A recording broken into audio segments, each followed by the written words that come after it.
Shit. It's a raid. Hi guys. How is my fucking audio, first of all? Are we cooking? Can we hear me so beautifully and magically? That's the really important part. Crystal clear? I love to hear that. So, Raiders, welcome in. So, sorry, you're currently stuck in an ad. Fuck. That sucks for you, I guess. Um, I will wait for you guys to get out of the ad because that's just a bit too mean to do to you, lovely Raiders.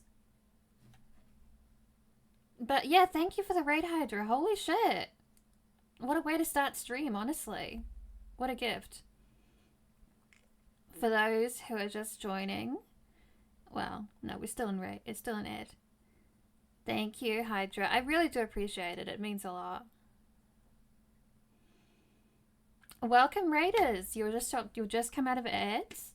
Today, I've actually got a mic with a pop filter. Crazy, right? I have moved my webcam, so my model is moving a little differently. Kind of better, I think. I think it's moving better. It's below me now instead of above me, so I think it's getting the expressions a bit better. I'm glad to hear that the mic is working so well. God, I hated setting that mic arm up. I had to ask my younger brother, like, which is the best screwdriver size for, like, tightening these screws and stuff, because, you know, it's a spring mic, so spring arm, so you gotta adjust the screws to make the tension good. And he came in and did the whole thing, and I was like, I didn't ask you to do the whole thing, but thank you. I'm really glad that I don't have to adjust anything. Apparently I sound fucking amazing. But yeah, it's got a pop filter now, so you aren't hearing my little pops anymore. They were bugging me whenever I was like, had to edit VODs together because I had like midstream crashes. I usually edit VODs together because I don't stream for more than like 2 hours usually. So it's like that doesn't seem like I should split that up. That's a bit ridiculous time wise. I will put them together. It would be weird if I didn't.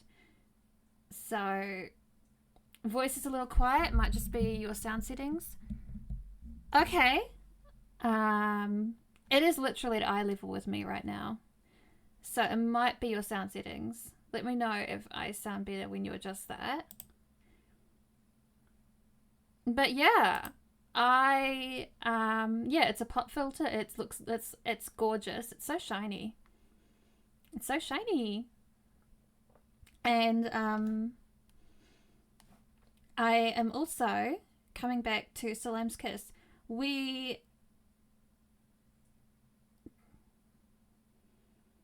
had to bump it up to 40 to hear me. I am generally quiet. I have got the audio input catcher on OBS turned right the way up.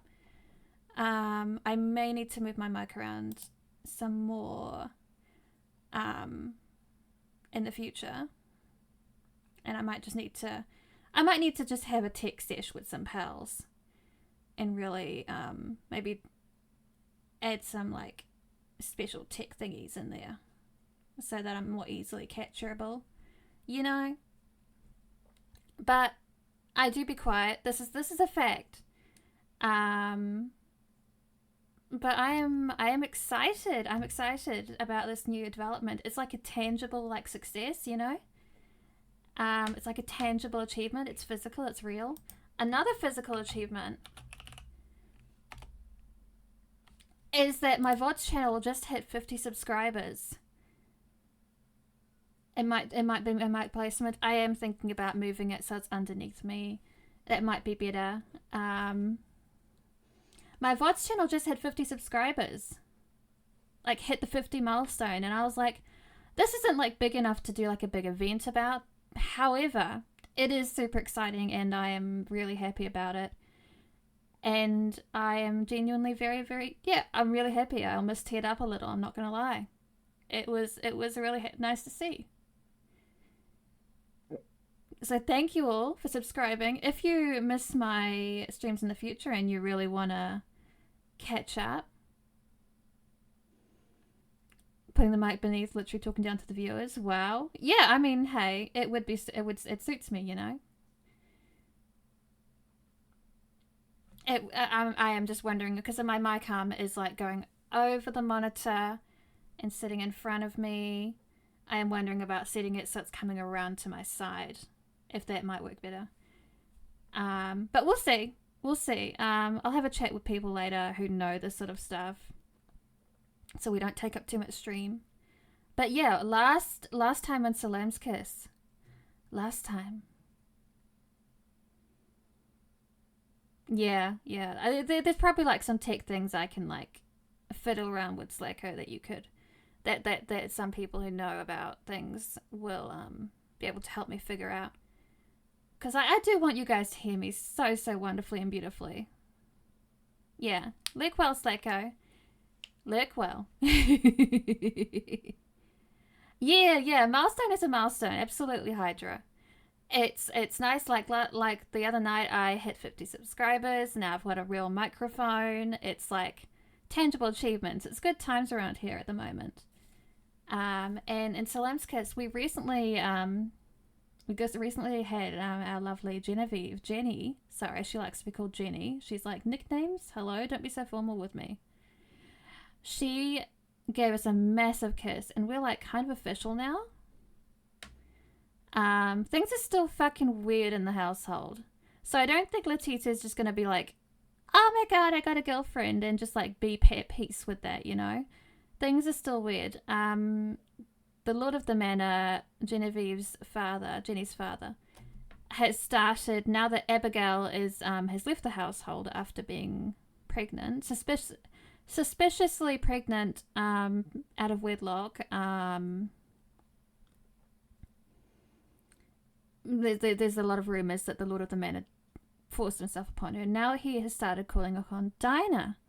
Now Dinah is a lovely thing, and she has admitted to us that he did do some things. She didn't go into details, of course, because it was quite close to, like, we did literally like talk to her the day, like as soon as she felt well enough to go back to work, so it was only a couple days. Oh, I haven't set up the audio for that. I appreciate the vibes. I should. I'm sorry. I need to do a. I really wanted that to. I completely forgot I was setting that up. Sorry, Hydra. You know the drill. Give him the old dick twist. Yeah. You know the drill. Let me just turn that off now so I don't confuse people in the future. Oh. You heard it in your soul? Good job, man. Good job. You know the drill. No, I one night I just thought to myself, I need that as a sound redeem.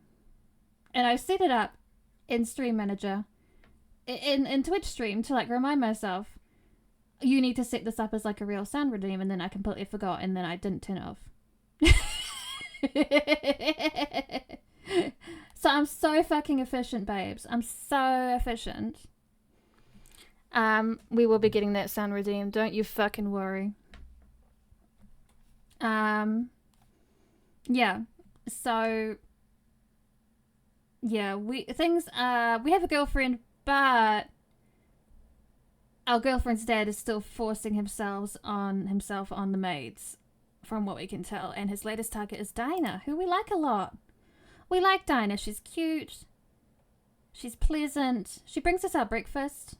Like, she's nice. She's a nice girl, and she seems quite traumatized by this whole situation.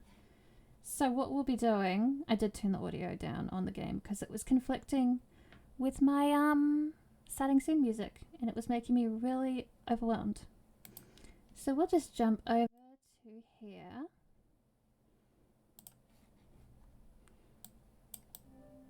Turn the music back up. And let's get right back into it.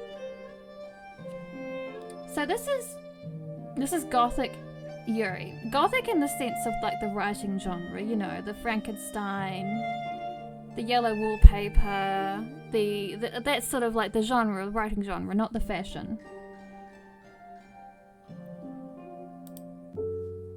Which I'm very much a fan of this writing style for Yuri. Oh, you're going to bed now, Hydra? Very fair. It's going to be really late for you, actually. I am aiming to have an amazing stream, thank you. Rest well. Little Gareth Langley. Ah, yes. Genevieve said the pair of them had gone for a walk. She would have been 10 then, him only 3 years old. Genevieve had been asked to watch over Gareth, but her attention had wandered. She had turned away from her little brother for a scant handful of moments. And when she looked back, he had gone. Disappeared. Vanished.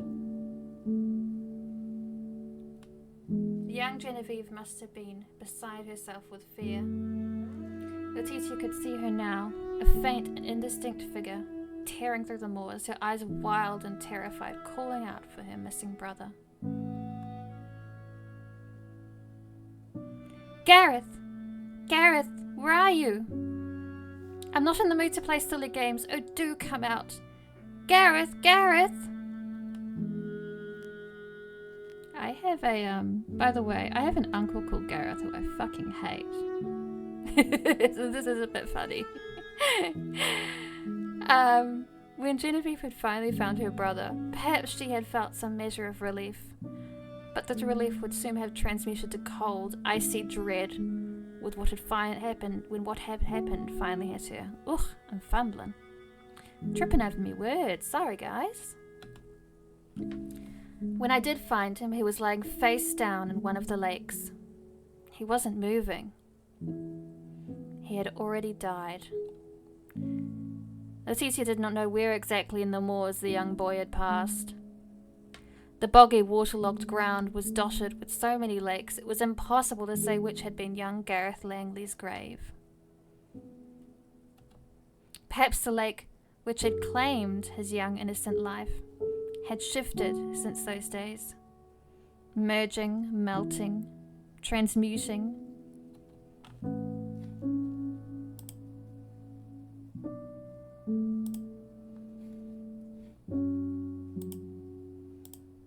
Trying to decide which screens I want up, and I'm being messy, sorry. The shallower pools of water in the moors often dried during the summer months, while bouts of rainfall made them spread out, merging and connecting, like rows of conjoined paper dolls. The moors were neither fixed nor constant. They shifted from day to day, hour to hour, as nature shaped and moulded it between its fingers. The moors where Gareth had died no longer existed, and neither did the little boy himself, who had been claimed by the muddy, eel-infested water. Gareth's death was nothing more than a distant memory. Letitia herself had not even been there to witness it. Oh shit! Omni, thank you for the subscription, the resub rather. Welcome in. Good to see you, good to have you here. Gareth's death was nothing more than a distant memory. Letitia herself had not even been there to witness it. She had never known Gareth when he was alive, and as such there was no reason for her to grieve him. It was impossible, however, for her not to dwell upon his demise. She could not but help but feel for Genevieve. Fronds of fog circled Letitia's ankles with every footfall. They slid up the hem of her long, sensible skirt and coiled about her clenched fingers. The fog almost felt like something alive. Its cold fingers threatened to draw the warmth from Letitia's skin even as she drew her mantle about her shoulders.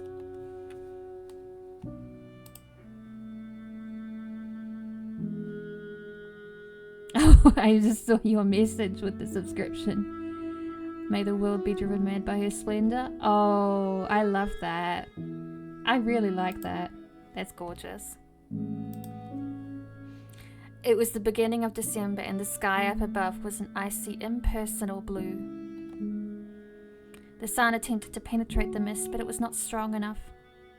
Half obscured by the clouds, it had been rendered cheerless. Letitia shivered. Perhaps she should have asked Jared for a lift after all. What had she been thinking, setting off to Beeston on her own? She was still a veritable stranger to these parts, and she did not know her way through the moors like the locals did. Nobody knew she had gone out that day. To save Diana. To save Diana. If she were to get lost wandering in circles like a lonely spirit, who would come and rescue her? I would love to become someone like that, Omni, a voice actress or audiobook reader. I think that would be so fun. I would genuinely love to do that. I would have to look into... Oh, I'm fussing around and I made myself further from my mic. I would have to look into how to do that. It is... At the very least, audiobook reader I think is achievable. Voice actress is... There's a lot more work to goes into it. I'm not good at keeping my own personal emotions out of my voice.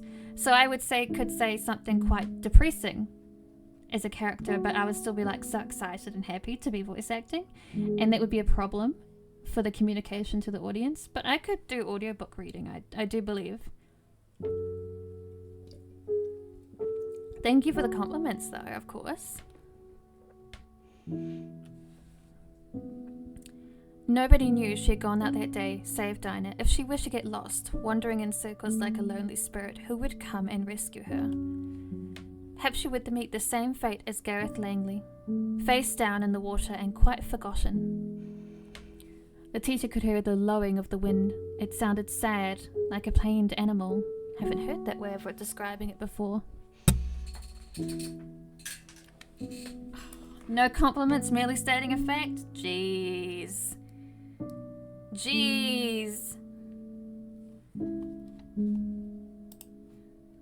Yeah, you are a massive ass kisser, man.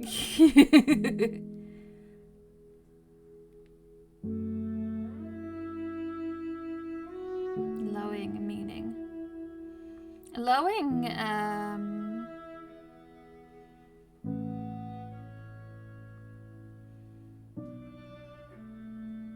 I know, you are an ass kisser. But, you know. Oh, yes, no. This is interesting. So lowing means to make the deep, long sound of a cow. So it's almost like a cow's sort of sad mooing. But like it's an echoey wind. How fun. What a fun word. Or perhaps a little boy, wailing with waterlogged lungs to his big sister.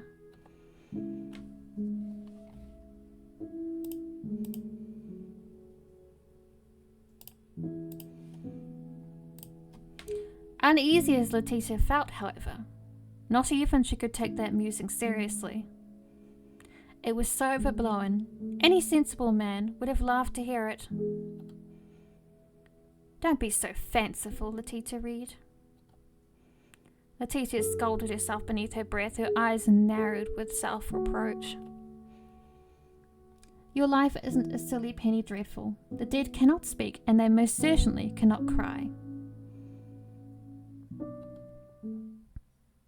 This dose of common sense cut through the worst of Letitia's fears, keener than smelling salts.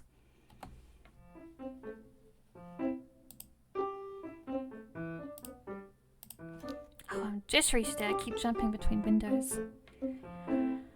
Her head felt far clearer after scolding herself thus, and Letitia soon arrived at Beeston without any incident. There she was greeted by rows of tumble-down cottages, their crooked chimneys exuding wood smoke into the wintry air. Wreathed by the pale, early morning sunshine, Beeston looked like an image one might see on a Christmas card, quaint and rustic. All it was missing was the snow. Letitia smiled as she glanced about the streets with no small degree of relief. Finally, she had returned to the civilized world. Ugh!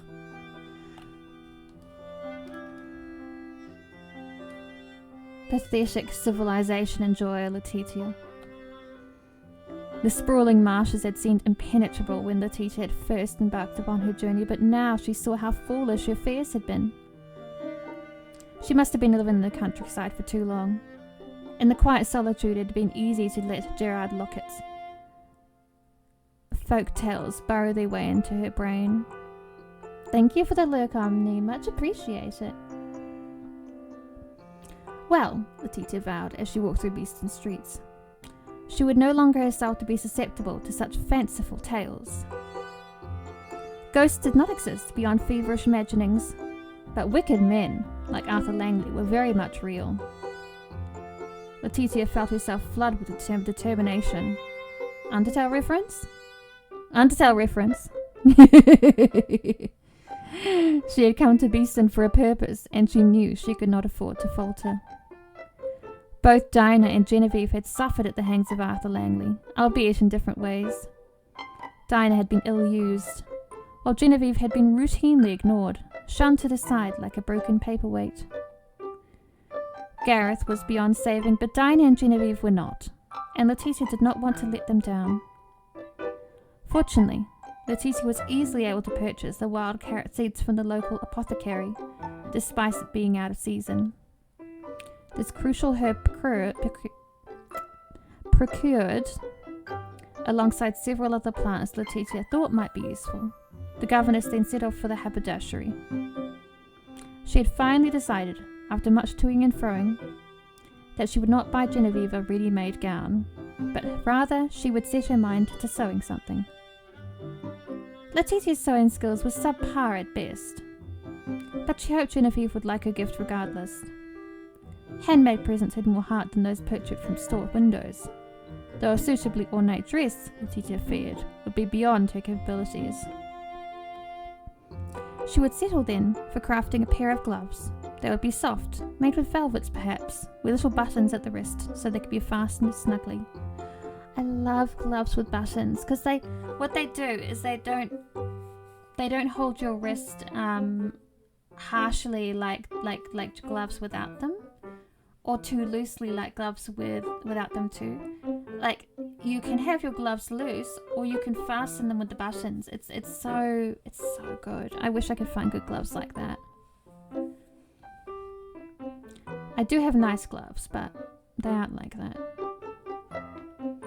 Given the coldness of the month, Letitia thought this gift an intensely practical one. She only hoped that Genevieve would agree. When Letitia found Beeston's haberdashery, she half expected to find a sullen man with sunken eyes behind the counter, much like the unwelcoming proprietor of Beeston's only apothecary. It's such a Priscilla thing to say. It's so good. Everyone should have a good pair of gloves. You never know when you're going to need them.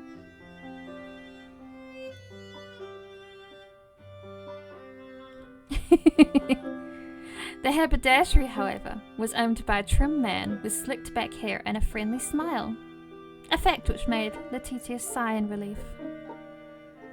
She endured quite through arch aloof staring for one day. Adore your passion for clothes. Clothes are literally what keep us alive. Like, they keep us safe from the horrors of weather and from the dangers of the world, such as like bugs and things. But they also keep us safe. They also can act as like such a vital part of social expression.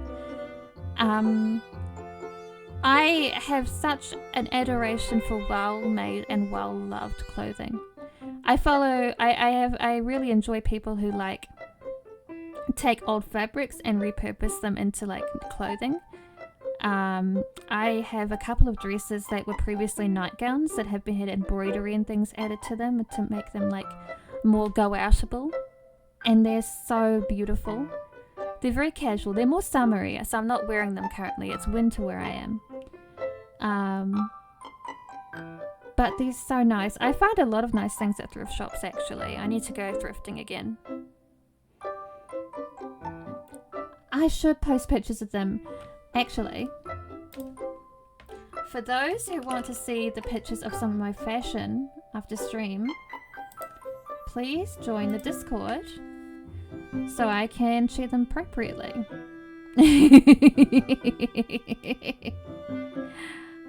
I'll take some pictures after stream and share them with you guys because they're very pretty.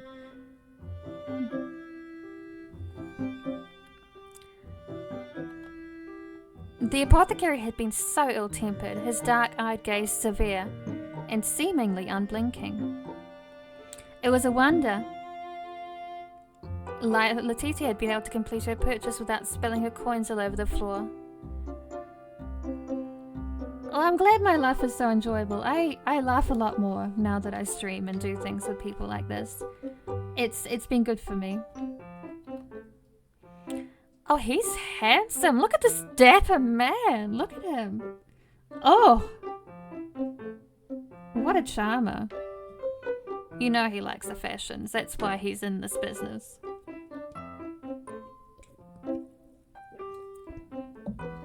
Oh yes, it's a mustache, but it's such a good one. It's not too curled. It's a kind of demure, honestly, for that style of mustache. Welcome in, Eve. You're just in time to see this lovely dapper man. Look at him. Oh, he's so charming. You know he looks over every fabric that is sent to him through his sources so carefully and only uses the best. Like, he's so good. But he also definitely has like very affordable options. He's not too chic with it. Everyone can come into his shop.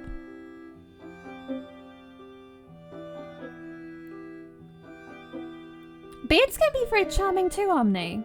As long as you know what you're doing. Like every facial hair, I do believe. Every facial hair can be charming if you take care of it. A lot of facial hair on men, they just don't do anything with it. They just grow it and that's it. But as long as you like trim it, do a bit of oils. A lot of them are really dry under their skin there when they grow their beards out. They don't take care of the skin and that's really upsetting. Gets all flaky and dry. Like, I don't hate mustaches and facial hair on principle.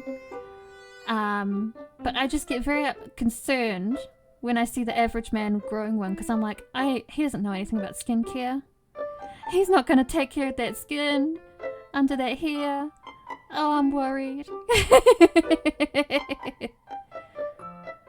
Oh, I have like so many things I could talk about in regards to like care and like personal expression. Personal expression and self-care go hand in hand, for real. You can't do one of them without the other. And in a very real sense to me. Even if you're just psychologically caring for yourself, your self-expression will be so much better. It's oh, Omni. Look up I can't tell you what exactly to buy because you're in a completely different country.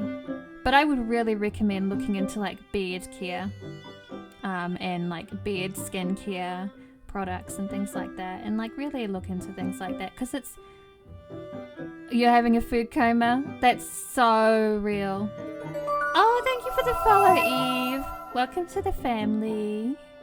Oh shit, hang on, you got us to the 150 follower goal. Thank you, Eve.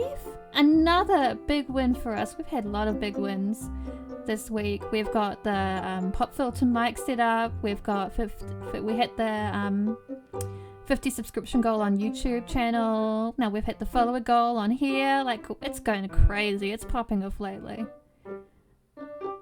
No, take your time, Eve. Rest well. I know the joy of a food coma. I hope it was good food.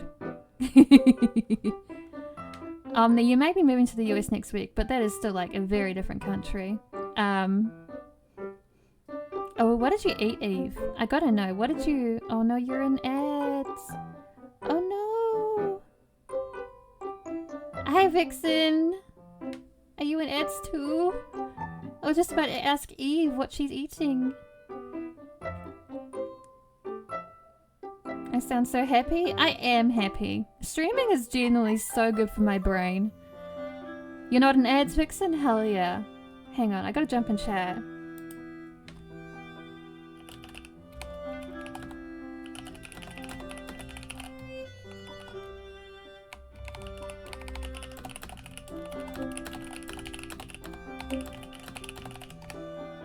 Been a while since I've heard you so happy. I get quite apprehensive doing the visual novels, quite frankly, but I enjoy them a lot. Mexican restaurant? Oh, a chicken taco!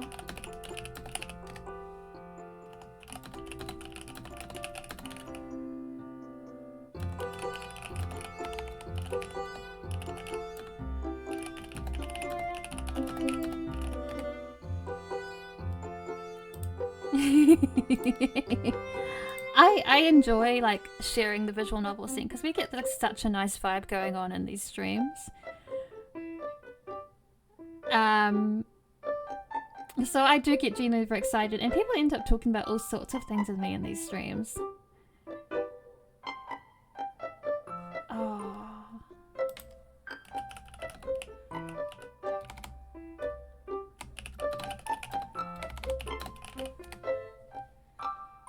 So jealous of Eve right now.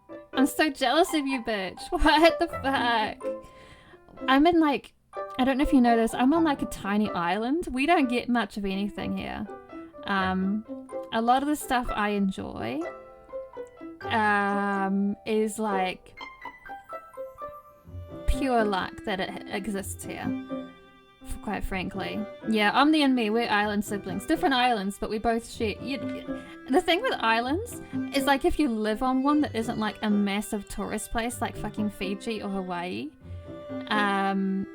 you have the same experience no matter like what. You all get like the messy things. Hope you find good stuff. I did recently convince my mum to make calamari. So that was like an experience. Shit! Another raid! Welcome in, TMP! Oh my god. Yeah, Wicked, there he is. There he is. You were doing a double. They were playing Baldur's Gate 3. They do their weekly Baldur's Gate 3 streams. And it's very cool. Oh fuck, I need to shut people out. Hi again, Vixen. Oh my god, it's like you were just here.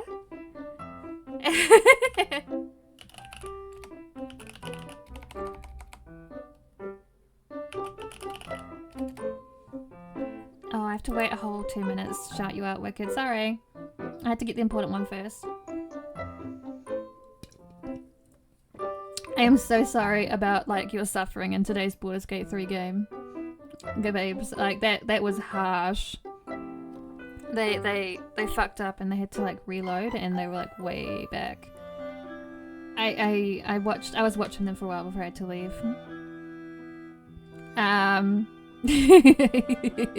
Thank you for the hydrate, Omni. He did mess up. It's fucked up. Did you guys get a divorce while I was gone? Was this another divorce stream? Yeah, you speedran it. You did pretty fucking good. You got several divorces? Oh my god. We've just been chatting about all sorts of bullshit because I saw this dapper man and then we started talking about all sorts of weird shit. I hope you guys had fun though, even though you had that massive headache happen, like the game headache of that horrible thing happen, not the actual physical one. I hope you don't have a physical headache either. That would suck. But shit, yeah, welcome in guys. It's cool to see you. We're just looking at this beautiful dapper man. You got a raid and run? You gonna lurk? That's A-OK, TP baby. It feels so natural to say TP baby. Right? Wicked, I was just saying this. Like, a lot of those mustaches, they overkill them. Okay? I think he's doing it just right. It's kind of demure. It's kind of understated in a very classy way, yeah? And I was just saying, like, a lot of guys who grow facial hair, they don't do the skincare thing. And it really, it's so upsetting because, you know, their skin is so dry and flaky under there. And I'm like, that can't feel good. You're going to be so itchy. Please, any guys out there, anyone who's actually growing facial hair, not just guys, my mistake, gender neutral babies too, any women who grow facial hair, we love you too. How does one skincare? I might have to like discuss this in the Discord after stream. I might have to help people out. I don't do a lot of skincare because I just naturally have amazing skin. I just wash my face with water. I know, you can all hate me for that. But, it's true. You'll blame my fucking genetics, I guess. It's the one good thing I got out of my genetics. I gotta have it. I gotta like, appreciate what the one good thing I have in my genetic bubble. I got a bunch of other bullshit that hates me, so I gotta love it. But I am more than happy to, like, discuss good skincare. I can't diagnose the best skincare for all of you. But I can give you like a quick rundown in the Discord later. I am not an expert on beard care, I will say. I could poke my younger brother later when he gets home and ask him if he has any ideas. Because he has a lovely beard and he takes care of himself. He looks way too young when he doesn't have a beard. He looks like he's fucking 13. It's disgusting. Oh, hun. You don't need to do that. I will simply tell you the very most basics and hope that it works. Because even, just honestly, doing the very basics is better than nothing. It's the simplest of facts. I will say one thing about skincare. Try and avoid using like disposable like things. Like a lot of people use like just one-use masks, one-use sponges, things like that. It bugs me a ton. It's so environmentally unkind. Just use a towel or something. Just have like a dedicated towel for facial stuff. It's that easy. I have like a dedicated circle of towels that I use to like dampen with water and then wash my face off and then dry it with the dry part. And it works. You don't need disposables. It's so environmentally unkind. And I see a lot of people use disposables with their skincare routines and it bugs me a ton. We should probably be reading our fucking visual novels, shouldn't we, babes? Anyway, let me see if I can shout out Wicked before we jump back into it. It's been a fucking minute, hasn't it? It has. We were ranting for so long, we had enough time to shout out Wicked. Goddamn. Anyway, welcome in, Raiders. Let's get back to this dapper man. We're at the fabric shop to buy some lovely... We're hoping to find velvet, actually. Because we want to make some gloves for our lovely girlfriend, Genevieve. And we would really like to use velvet, but we'll have to see. And velvet, I mean, I assume she's going to use velvet on the inside, so it's really nice and soft to wear. And she's going to use, like, practical material on the outside. But she might be using velvet for the whole thing, who knows. The man's voice, Letitia could not help but note, was significantly smoother than those of Beeston's other inhabitants. Perhaps he was not a local. But why, then, would he set his shop up in so remote a part of the country? Ugh. Letitia fucking hates living in the country. She's like a city girl and she will never, ever enjoy living out in the country. She refuses. She refuses to see any joy in it. And it's like, it's ruining her chances of like having a good time. Girl, you live here now. You need to find something in it that you like that isn't just the hot woman. The hot woman helps, but it's not all you need, okay? You need to like enjoy grass or something, I don't know. It seemed more likely that he, like Dinah, was putting on an accent, making a deliberate attempt to smooth his vowels and consonants. Perhaps he hoped it would improve business. If this was the case, he needn't have worried. As far as Letitia could see, there was no other competition in Beeston when it came to the buying of fabrics.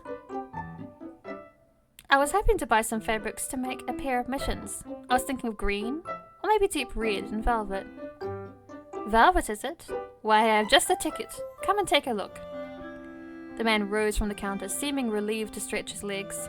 Business must have been slow thanks to the squally winds outside. Squalid, I know, means like... Oh, sorry. Squally. Squally. We're looking at words today as well. It's a words day.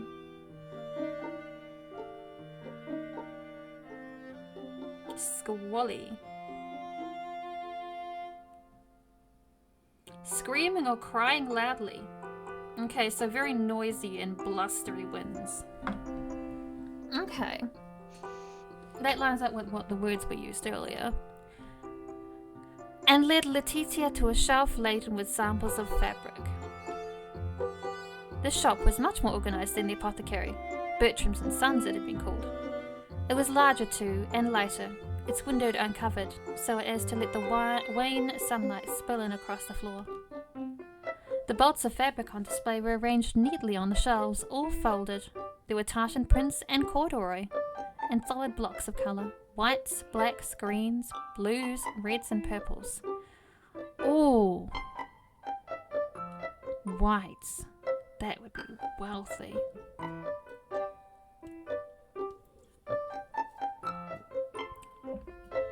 I am also full of energy because I have the energy drink today, so that helps, I'm sure, with all my natterings. In addition to fabrics, this shop also offered a variety of hats, shawls and bonnets. Oh, that's nice. These pieces of paraphernalia were hung upon wooden hooks that protruded from the walls. The hats stern and stiff and black, the bonnets frilly and feminine. Oh, how charming. I'd love to go to the shop, it sounds so pleasant. The shop was a charming one, and Letitia pored for minutes over the exact fabric she would need to fashion Genevieve a suitable gift. Eventually, however, she came to a decision. The well-spoken man commended Letitia's choice, and told her for gloves there could be no finer fabric. Though, Letitia rather suspected he said that only because she settled for one of the more expensive items on display. The shopkeeper accepted Letitia's money, the last of her month's earnings, with a bow, then cut her chosen fabric to its desired length. He placed the fabric in a paper bag and handed it over to her. Letitia thanked him and turned to leave, but before she could depart, the man halted her. "Just one moment, miss. I know this might seem a trifle rude, but I can't help my curiosity. You're Miss Langley's new governess, aren't you?" "Yes, indeed." Letitia stiffened at this question, innocuous though it was. Her fingers gripped the parcel of fabric off her chest, which crinkled in response. "How do you know that?" "I've seen you before at the church. Only briefly, mind. I know we've not spoken before. I'm Walter, by the way. By the by, but most call me Walt." "Oh, right. It's very nice to meet you, Walter. I'm... Letitia, isn't it? Letitia Reed?" Yes, I am. Did somebody tell you that?" "News travels fast around these parts. There's little else to talk about, and I made quite the impression when thou first came here." Walter, now he had succeeded in parting Letitia from her hard-earned coins, had started to lapse into a Yorkshire drawl. "Oh, that's cute." "It's so funny." He smiled at Letitia, his eyes twinkling, and said, "I remember what I heard. I remember it like it was only yesterday. Young Miss Langley made quite the scene." "Oh, yes." Letitia's face turned pink.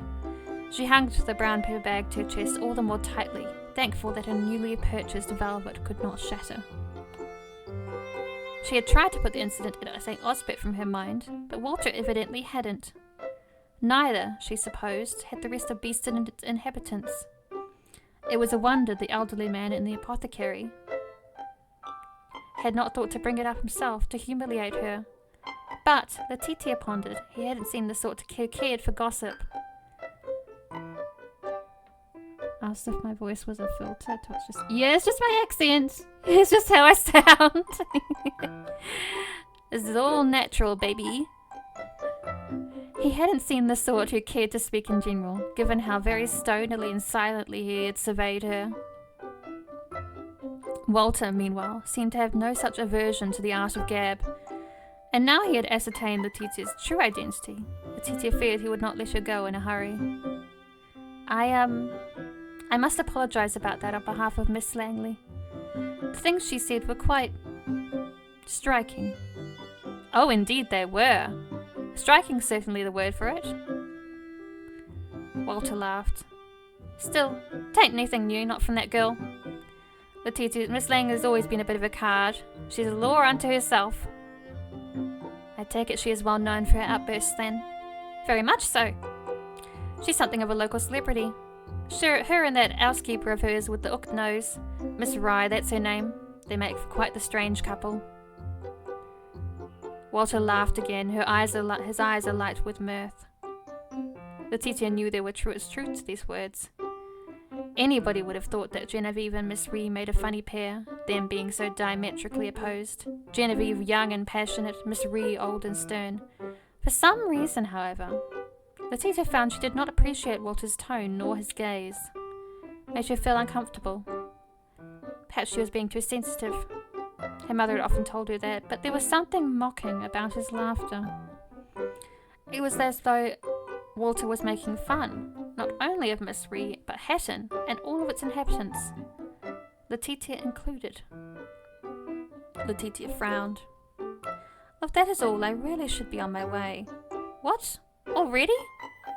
But I've got so much I'd like to talk to you about. Can't you spare me a few minutes, miss? I'm sorry, but I really cannot. I'll be late back. But it's a Saturday. Miss Langley don't take lessons on a Saturday, does she? Well, no, but... Then stay. I'd like to get to know you better. We're neighbours, you and I, and Jesus did say we ought to look out for one another. Hatton is an hour's walk away from Beeston, and it's the closest village for miles around. Don't be a stranger. We're all very curious to know what's going up in that manor. It's so isolated out in the moors, it does make a man wonder. Most of the maids who work there are from the village. Surely you can ask them. We do, but they don't get to see the master or the young missy that much. They're almost as ignorant as we are.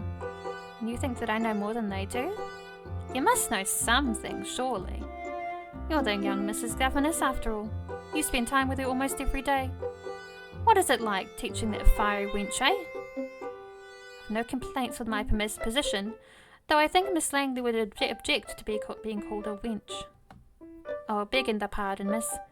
It was a slip of the tongue, a figure of speech. So which one was it?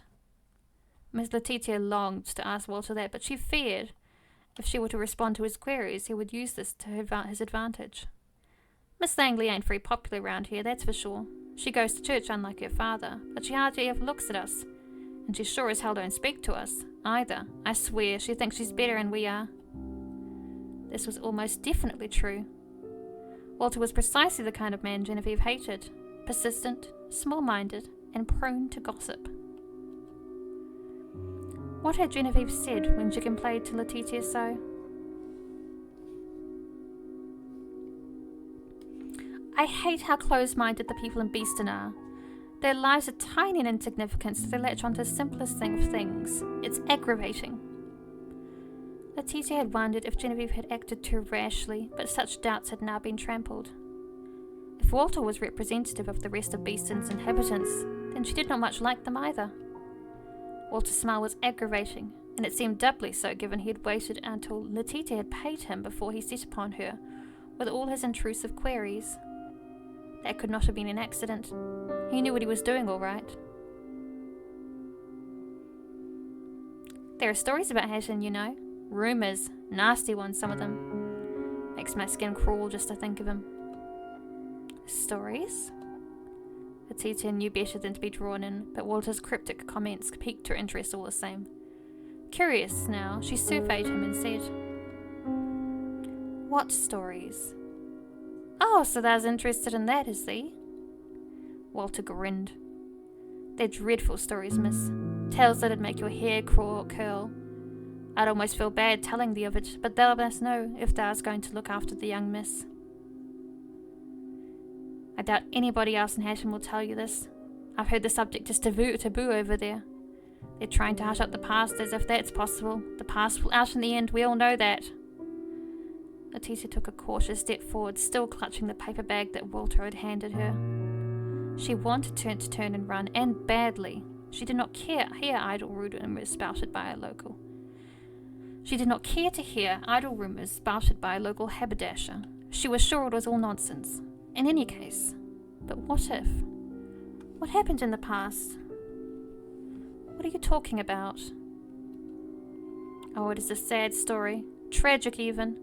My heart still bleeds when I think of it, it does. Walter rested one hand upon his breast. Boob mentioned, let's go. Fun reminder that men have tits too. They just don't generally have to wear bras. Anyway. His expression contrite, but privately, Letitia thought he did not seem all that distressed.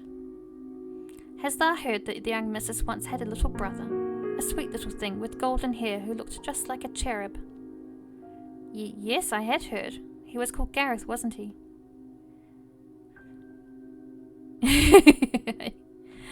Yes, indeed, little Gareth Langley. He was a lovely lad. Everyone in Beeston loved him, his mother most of all. He was her pride and joy, and then...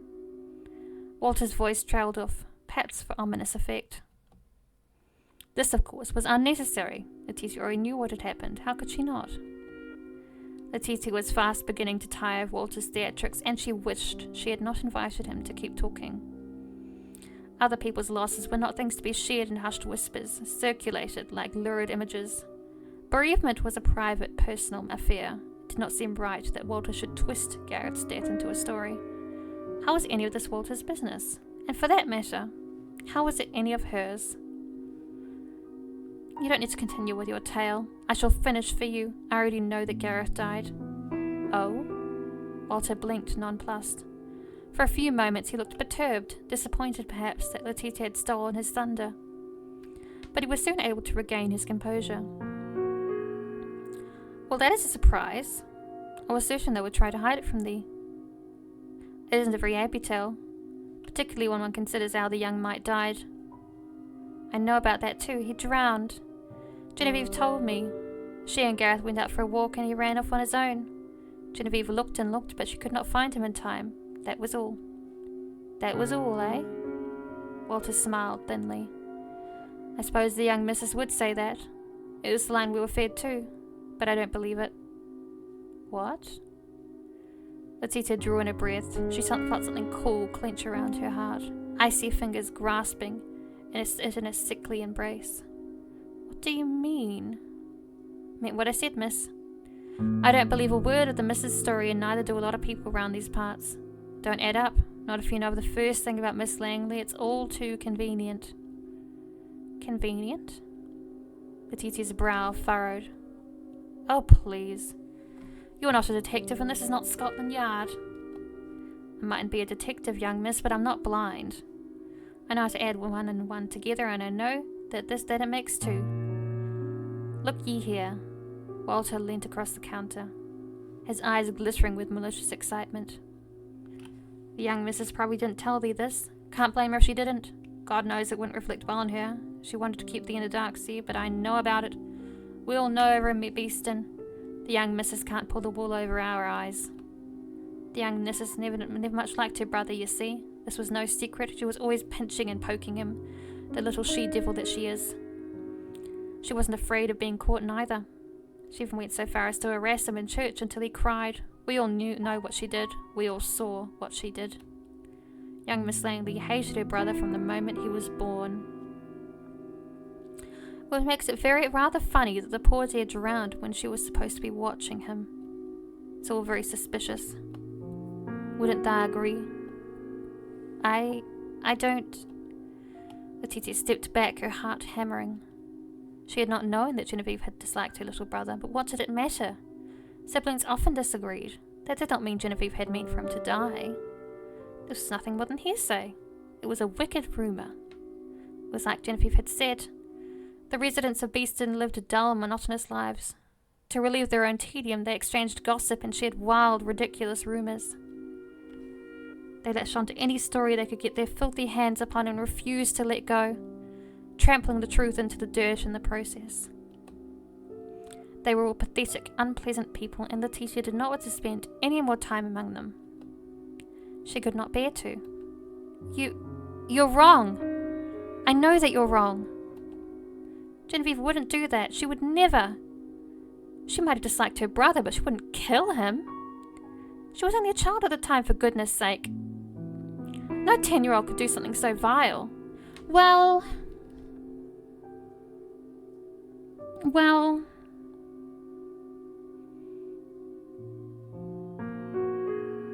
I think children can do some very horrific things, hon. Children can do some very evil, horrific things. And it is often a reflection of how they've been raised and how they have not been taught to treat others.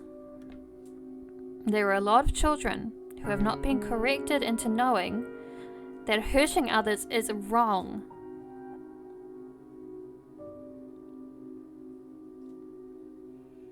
Like, this factually, Letitia, children can do some very evil things, just as adults can. Anyway, it isn't possible, beyond the realm of your own twisted imagination. I see. So that's what thou thinks, is it? It's what I know. I understand Jenny far better than you do, and I know she wouldn't do that. You're delusional. And so it was, with a disdainful toss of her head, that Letitia stormed out of the shop. Hun, this is not the time to grow a backbone. I love that you're finally growing a backbone, but this isn't it. This ain't it, Chief. The wooden door creaked as it swung open. Then it slammed shut behind her, the dull sound ringing throughout Beeston's sleepy streets. I will say, I was a horrific child. And I was a horrific teenager. I was actually like a very bad person as a child and teenager. I was not good at all. I have changed a lot over the past couple of years and learned a lot.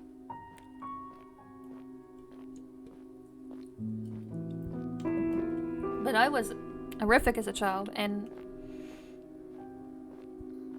I was not terrific. I was bad. Omni, we are not rewriting history. I was a bad kid, and me acknowledging that is important because it means I know that I've grown. I still have these traits in me that I keep myself in check, we'll say. I remind myself of who I want to be, and that I don't want to hurt the people I care about, and it's good. But it's also reflective of the fact that there are bad kids. Sometimes kids are bad. Sometimes kids suck.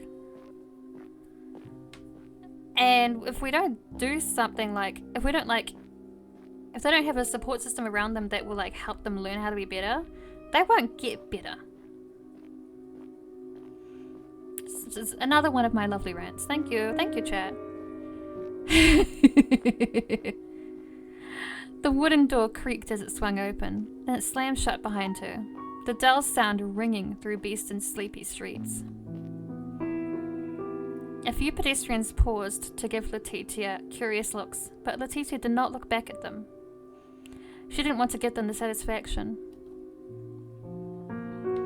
Letitia had already decided as she stalked off that she did not want to talk to any of Beeston's residents. They were cold, callous people, and it was their wicked rumours that had ostracised poor Genevieve. More rants? Oh, whenever the mood strikes me, you know I will be doing this.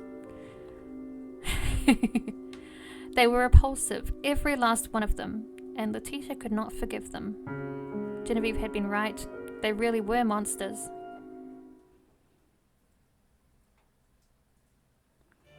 Letitia retreated to the kitchen later that evening in order to brew the tincture which Dinah had requested. She had hoped to work quickly and efficiently, without drawing any unnecessary attention. But this was not possible in Hatton's kitchen. Though the Langler's kitchen was far larger than Mortimer's had been, there was no peace or quiet to be had. The cook spent almost every day in the vast, high-ceilinged room, sweating over pans of bubbling goose fat and rolling out strips of dough with her red forearms. That particular Saturday, Letitia found the cook busy preparing the evening meal. The kitchen was aflutter with activity, the scent of boiling beef bones and flaky pastry hanging in the air. Oh, it sounds good. Evidently, Letitia had come at a bad time. When it came to the surly cook, however, no time was a good time. A limp-wristed, mealy-mouthed city dweller like Letitia would never be welcome in her domain of carefully controlled chaos. Letitia was nothing more than an irritation. The cook made this quite apparent when first she set her eyes on Letitia, her brows furrowed and her lips pursed. "What's thou come down here for then? Thou's a governess, not a maid. Thou shouldn't be fussing around in the kitchen." "I know, and I apologise for getting in the way. I need some hot water, that is all. I shall try to be quick about it." "Hot water?" The cook raised an eyebrow at this, her expression sceptical. "What does thou need that for?" "Tea. I mean to brew myself something to drink. The weather has been awfully cold this evening. If tea is what thou wants, thou can ask me. That's my job." "I wouldn't want thee scalding thyself." "I appreciate the offer, but you look busy enough. I wouldn't want to hop to the master's steak and kidney pie. And this is a very special kind of tea, you see. I brought the ingredients myself this morning from the apothecary. They need to be prepared in a certain manner. A special tea, eh?" The cook's countenance grew grimmer at this. "What manner of tea is that, then?" "It is medicinal. I get headaches sometimes. These herbs will help." "And thou's experience brewing this so-called tea of yours?" "Yes, that's right. I did it often back in my old position." The cook was content to let me get on with it, so long as I did not bother her. This was not entirely inaccurate. Letitia had used the kitchen at the Mortimer's home a handful of times to brew herself tinctures and herbal teas, on the rare occasion she had felt unwell.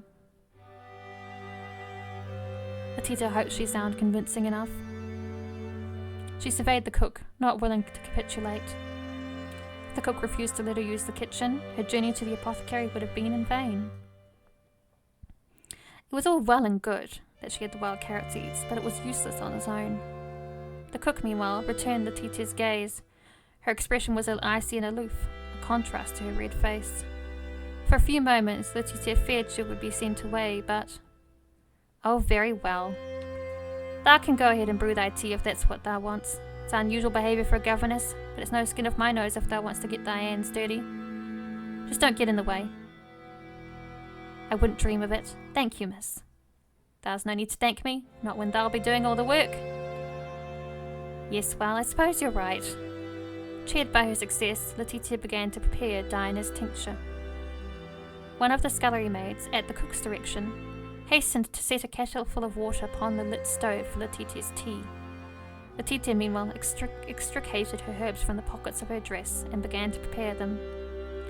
Letitia washed the herbs, then began to chop and slice them. She knew how to handle a knife, thanks to her mother's tutelage, and she knew how to best extract the very, very best from her raw materials. Feeling something like an alchemist, Letitia began to combine her raw ingredients to a teacup. She added a pinch of rosehip here, some marjoram there, and a sprinkle of rosemary. The wild carrot seeds, which were a key component of Dinah's tea, would be added last. She would infuse it with the hot water, slowly and carefully, so that it would unleash the true strength of its hidden properties. Letitia hummed under her breath as she worked. Though she shared a kitchen with the cook, she could scarcely hear her. She was lost in her own little world, imbued with the fragrant scents of herbs. It had been a while since Letitia had made one of her mother's concoctions, and she had forgotten how soothing it was. The rhythmic tapping of her silvery knife against the cutting board was a comfort, as was the bubbling of the hot water. The more Letitia worked, the more divorced she felt from the true purpose of her actions. It was easy to forget the hateful gossip she had heard in Beeston earlier that day. And it was easy to forget, too, the bleak misfortune which had led to the brewing of this particular tincture. Letitia found it difficult to dwell upon sad and bitter and perplexing things when her fingers were occupied so. Part of Letitia did fear, however, what would happen later that night when she was lying in bed on her own. Hatton seemed less bleak and lonely when she was in the kitchen, surrounded by constant activity and chattering scullery maids, one of whom kept sneaking curious glances at Letitia's handiwork. The scullery maids made far less money than Letitia did. Letitia almost found herself envying them. They, at the very least, had one another.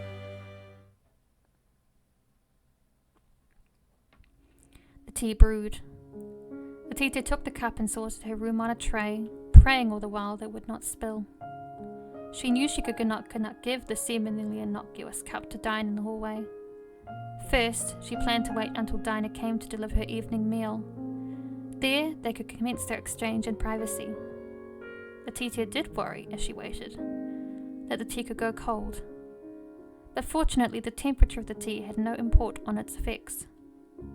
Neither did Letitia have to wait all that long. The preparations for the evening meal had more or less coincided by the time she had finished her work, and it was only 10 minutes later that Dinah arrived at the door. "Good evening, miss. I've come to deliver your victuals. I do not hope I'm not interrupting you." "Oh no, not at all. Do come in." Letitia rose and opened the door to reveal a white-faced Dinah. Dinah enters Letitia's dreary room with a bow, then set the tray upon Letitia's writing desk. I always feel like I'm going to trip over Letitia's name. It's very difficult to say. Letitia took all her meals in her private quarters. As she was one rung higher on the social ladder than the scullery maids, eating in the servants' quarters was considered beneath her. But, being of a lower status than Miss Ree, she could not eat with her either. Not that she would have wished to. Letitia ate every evening in solitude with nothing to accompany her save the irregular tapping of the ivy against her window panes. Meals had been a communal experience when Letitia had lived with her parents. She had supped with her mother and father, and they would smile and laugh and share stories. This was not so, however, in Hatton. Being a governess was a uniquely lonely experience. Letitia's exact position in this household's hierarchy was a vague one, and nobody seemed to quite know what to do with her, nor where she should go. Letitia's presence in the kitchen had irked the cook, and the scullery maids all tended to avoid her. Dinah, however, was different. After sharing in Dinah's secret, a kinship had formed between them. Letitia now felt that Dinah was her true friend. That was why she had gone to such lengths to help her. Dinah's company blunted Letitia's loneliness, which always seemed to rear its head when she was not in the schoolroom with Genevieve, and for this she was grateful. Letitia only hoped by procuring Dinah's medicine that her gratitude would be properly conveyed. "Before you go, I have something for you." "Yes?" Dinah stared at Letitia, one hand upon her breast. "Did you go to Beeston today? Did you truly?" "Yes, I did. I went to the apothecary, and as luck would have it, they had exactly what I needed. I was able to brew the medicine you need shortly after my return. I had to use the kitchen for a while, and the cook gave me quite the earful, but she permitted in the end. She was awfully suspicious, though. She had treated me like a naughty child. Perhaps she had feared I would get under her feet. The cook is like that. She's very territorial. The kitchen is her domain, you know." "Yes, she made that quite apparent." "Oh dear. Hope she didn't give you too much trouble." "No more trouble than you have suffered. I was quite all right." Letitia offered Dinah a small smile. "Don't worry about me. You've enjoyed much more. A few nasty looks are nothing really in the grand scheme of things." "So you say. But I've worked here many years and I know what the cook's like. She's quite forceful. I'd hate for you to get on her bad side because of me."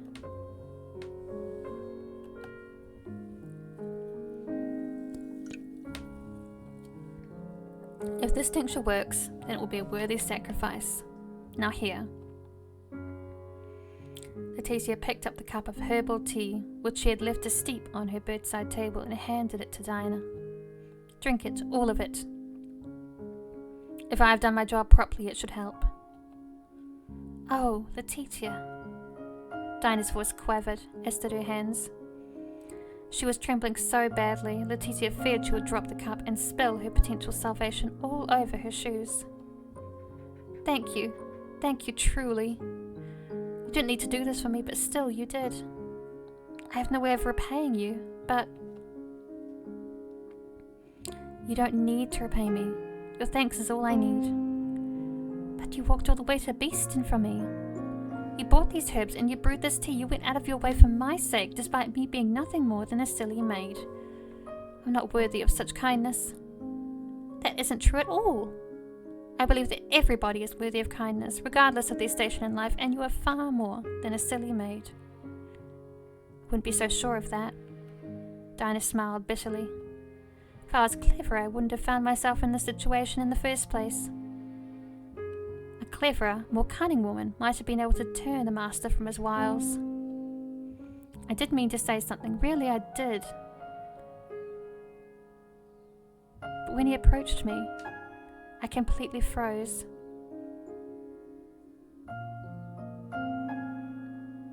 I didn't know what to do or say. Part of me hoped if I closed my eyes, it would all disappear.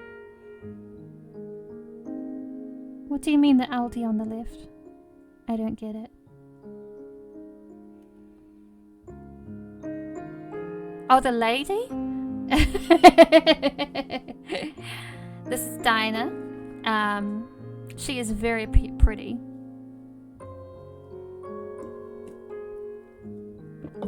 I got confused because I know that Aldi is like a supermarket sort of thing in the UK, and I was like, is he talking about like... See, because I knew it was like a real word. Yeah, it is. Although it's not Y, it's I. So, but my brain was like, oh, that's a real word. Okay, I need to like ask him what he means by that. Yes, Dinah is lovely. I enjoy the visual stylings of this game a great deal. I was so foolish. It almost feels like I let this happen. She is a maid, yes. No, you didn't. Letitia replied in a tone so forceful she surprised even herself. Genevieve's fierce stand at St. Osbert's all those months ago must have stayed with Letitia, for it was this strength she tried to channel when she spoke thus. If she could make Genevieve's power her own, then she needn't feel sad or lonely or unsure of herself ever again. Yes, it's a very lovely maid uniform. It's of the European style, but it's also definitely like fancier than you would expect. I enjoy it a great deal. I like the stripes a lot. I think the stripes are a very nice visual touch. She had only to believe in herself as Genevieve did. You did nothing wrong, Dinah. It is the master's fault, not yours, that he cannot control his own urges. You are innocent. But if I had been less hasty to answer his summons, then you would have been fired for disobedience. Either way, you could not win. The deck was stacked against you. We women have weapons too, though it might be too late to undo what has been done. But you can try to ward off any unpleasant after effects. You just need to drink. I find that stripes and spots actually aren't utilized very cleverly a lot of the time. I think they work quite well as like a nice pattern, but you just have to be very careful with patterns in clothing because so many people don't know how to do them. But this is a stellar use of stripes. Incredible. Oh, so in a previous episode it was revealed that the man of the house, Genevieve's father, forced himself upon her. And that's why we went out to Beeston to the apothecary to get abortion. Basically the after pill made up of the herbal variety. Yeah, cut his nuts off. You know what? That's completely fair. Give him the old dick twist, classic shit. There was a maid previously called Abigail who was heavily pregnant, who was also rumoured to be a favourite of his, we will say. She has been married off to someone and left the mansion. So to save some of her dignity, she is having the baby while married. But, yeah, it's not great. Now that she's gone, he seems to have turned his attention to Dinah. Oh, yes, of course. The tea will get cold. Here I am, rabbiting on when you've worked so hard. My apologies. I will drink this now. Thank you, Letitia. I appreciate it. Dinah examined her reflection, murky and half-formed within her cup of herb-infused tea. There was a brief pause as she seemed to ponder, her brow furrowed, but then a look of steely resolve crossed her face. She brought the cup to her lips, and then began to drink. Letitia tried to balance the astringency of the wild carrot seed with honey, but she mustn't have used enough. Dinah's lips puckered as she drank, her eyes squeezed shut, but drink on she did. Okay, Omni, happy look. In less than 5 seconds, the cup was drained. A few small sprigs of rosemary were left clinging to the smooth sides of the cup, but that was it. The wild carrot would be inside Dinah now, and with luck, would start to work at some wicked magic. Women usually take wild carrot tinctures soon after intercourse. Letitia explained, cheeks flushed, fingers linked at her front. She wanted to sound professional. She had brewed a tincture any herbalist, she hoped, would be proud of, but speaking of such intimate matters always tripped her. What did she know of intercourse? Up until a few days ago, she had never before been kissed. You waited a few days, there is a chance it mightn't take. If luck is on your side, however, it shouldn't be too late. I hope not. Being used by that awful man was bad enough. To bear his child too, to be cast aside.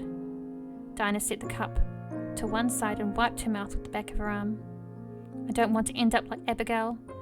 That thought terrifies me like no other. It's been keeping me awake all night. Try not to worry too much. Letitia took Dinah's trembling hands in her own, hoping to soothe her. As of the moment, it's impossible to say whether the tincture has had its desired effect or not. Try to have faith. I will try, but it's so hard. I'm so scared. There's no guarantee that this is the end of this either. What if the master tries to take advantage of me further? I'm hardly in a position to say no. If I refuse, I'll be fired. I have more wild carrot. I'm keeping it in my room. If that does come to pass, I can brew you more tea. You would? Of course. I've done it once already. It would be of no inconvenience to me. Though I'd rather you not need it. That makes 2 of us then. I don't want to be in this situation, but... Dinah searched Letitia's face, her eyes vast like the ocean. What can I do, Letty? Please tell me. What would you do? That is something I cannot answer. No man has ever looked at me like that. I am too plain. Then do you think that this is truly all my fault? Is it because of my hair? Maybe it wasn't so fair, then... I don't know if that would work, and I don't think this is your fault. You can't help being beautiful. Beautiful? Dinah inclined her head. Do you think I am? Well... Letitia's eyes fell to her feet. She swallowed. All of a sudden her throat felt dry. Her cheeks, meanwhile, were much too warm. Pinkness was blossoming across her skin like a field of blooming primroses. It was bad for her heart, being in such close contact with so many attractive women. First there was Genevieve and now Dinah. How was she to cope? I do think you are beautiful, yes. That is just my opinion, however, as a fellow woman. Nice save there, Letitia. This is just my opinion as a fellow woman.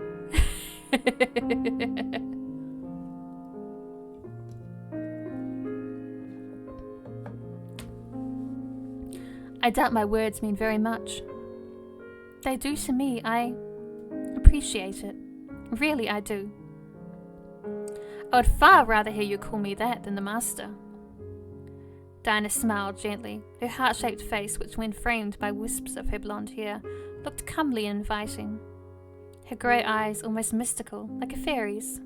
She is kind of fae-like, in that delicate way. Letitia didn't know how old Dinah was, but she supposed she couldn't be much more than 18, maybe 19, like Genevieve. Surely, Letitia being 24 was too old to gad about with these young, pretty women. She already felt old beyond her years, plain and uninteresting with her brown hair and brown eyes and dull, dark skirts and blouses. Oh, honey.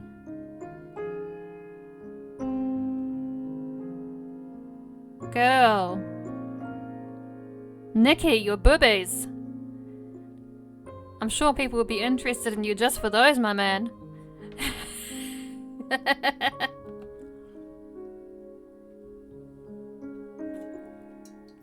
Actually, I'm not sure. I don't know if the styling of the time was that voluptuous women were more attractive, or was it skinny women? I don't know. It's hard to say, actually. Although, dang, Nikki, your bobbies. Still, you know? Compared to Diana, she seemed hopelessly plain. She was an ugly duckling, really. Girl! I want to reach through the screen and throttle her. We're not... I cannot be pushing up with self-deprecation. Infuriates me. All of my friends who self-deprecate, stop it. Do something else.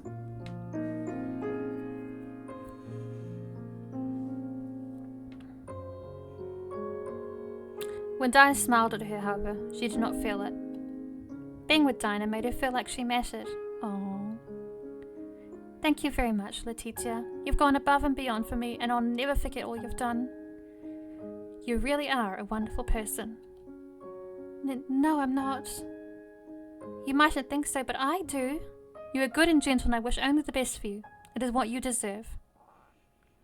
I hope you'll be repaid amply for your kindness. And I feel truly blessed to call you a friend. Let's go! Friend get. 2 weeks passed, during which the weather grew colder, the sky greyer. At night, the moorland winds whipped the ivy about Letitia's window into a fine frenzy, so they tapped against her glass like insistent fingers. When Letitia awoke in the morning, she could feel a faint chill impressing itself against her skin. It mattered not how she burrowed beneath her blankets, the icy air inevitably found her. On one particular night, the wind was so insistent it blew several tiles off the roof of Hashen Manor. Oh my goodness! Trees swayed, fences fell, and spinach and peas and runner beans were strewn haphazardly across the winter vegetable garden. Oh no, not the peas! Peas are good. I like peas. Especially the sweet ones. Letitia trembled in her bed that night, wide-eyed. The sounds of the storm beyond her window were terrifying, particularly when she could not see what was happening in the dark. She feared that this might be a machination of the devil himself. Perhaps it was divine judgment for her sins, and all the secret sins Hatton was mired in. Letitia quivered with silent fright during the darkened midnight hours, anxious that the manor itself would crumble, like the mighty walls of Jericho. But the storm abated, the sun rose, and life continued as it always had. I really like saying Jericho. It's a fun word to say. Can't remember what it's about. But I like saying the word. Letitia had gotten into the habit of chatting to Dinah every morning, when the maid brought her breakfast, and again at evening, with the arrival of her dinner. Dinah could not often stay for long, given how busy her schedule was. She had innumerable tasks to attend to, and seemed forever in a hurry. Despite this, however, Letitia felt close to her. They were of different social statuses, but through hardship they had come together. Letitia wasn't happy about the way the relationship had been formed, and she felt a great amount of sympathy for the ill-treated Dinah, but she did appreciate their friendship. It was nice to have somebody to speak to other than Genevieve. Though it was still early days, Letitia's tincture seemed to have done the trick. Diana did not feel at all unusual or out of sorts. In fact, she seemed in better health than ever. Some of the awful ghostly paleness had gone from her face, and the bags beneath her eyes had begun to recede. She seemed to worry less, and she smiled more. It was still possible that she bore the master's progeny, a small wizened creature, tinier even than a grape seed. But Letitia tried not to dwell upon this. As Diana did not ask Letitia for more medicine, she surmised that Arthur had not attempted to force himself upon her again. This, at the very least, was a blessing. Was it possible that he felt guilty about what he had done? Letitia ardently wished that it had been a lapse of judgment, a moment of madness, as it were. But only time would tell. During the day, Letitia schooled Genevieve as best she could, with mixed results. During the evening, meanwhile, she laboured over the links of velvet she had bought in Beeston. The velvet brought with it unpleasant memories. If she could, Letitia would have liked to scrap it. The fabric, however expensive, seems tainted now. She did not want Genevieve wearing it against her skin. Genevieve's birthday was fast approaching, however, and Letitia hadn't the time to buy more fabric. Neither did she know where she could procure it. Walter was her only haberdasher in all of Beeston. Haberdasher is such a fun word. Haberdashery, the haberdasher. Haberdasher. Haberdasher baba. Haberdasher baba. Haberdabada. I want to look up the exact definition because it's so fun. What a fun word! Haberdaba. It's a person or business that sells small articles for sewing, such as buttons, ribbons, and zippers. Haberdaba. It's a retailer of sewing supplies. A haberdashaba. Oh, it's so fun to say. And also say silly like. The haberdar. In the end, Letitia had to make the most with what she had. She sewed and sewed, working her fingers to the bone as she attempted to craft a gift suitable for the woman she loved so very much. Dinah was Letitia's friend and she valued her, but their relationship was not the same as that Letitia had with Genevieve. After the kiss, Letitia had been left reeling. She herself was uncertain what her relationship with Genevieve entailed. Genevieve had not tried to kiss her again, but secretly, Letitia hoped she might. Perhaps she would receive a kiss upon presenting her with her present. Genevieve was very open with her affection, and she was prone to repaying kindness with kindness. The thought of this kiss kept Letitia's fingers moving. Her mind shuttered stubbornly against everything Walter had claimed. Genevieve might have been present when her younger brother Gareth had drowned, but Letitia refused to believe she had played any role in his death. That did not seem possible. How could Genevieve be capable of such black-hearted cruelty when she made Letitia's heart flutter so? Oh, she's got the lesbian illness. The illness of, loving women and not thinking clearly. It happens to many people. I hear of it every day, you know. Genevieve was the first person who had shown Letitia that she was worthy of love. Not the safe, cozy, unconditional love of a mother, but real, mature, all-consuming romance.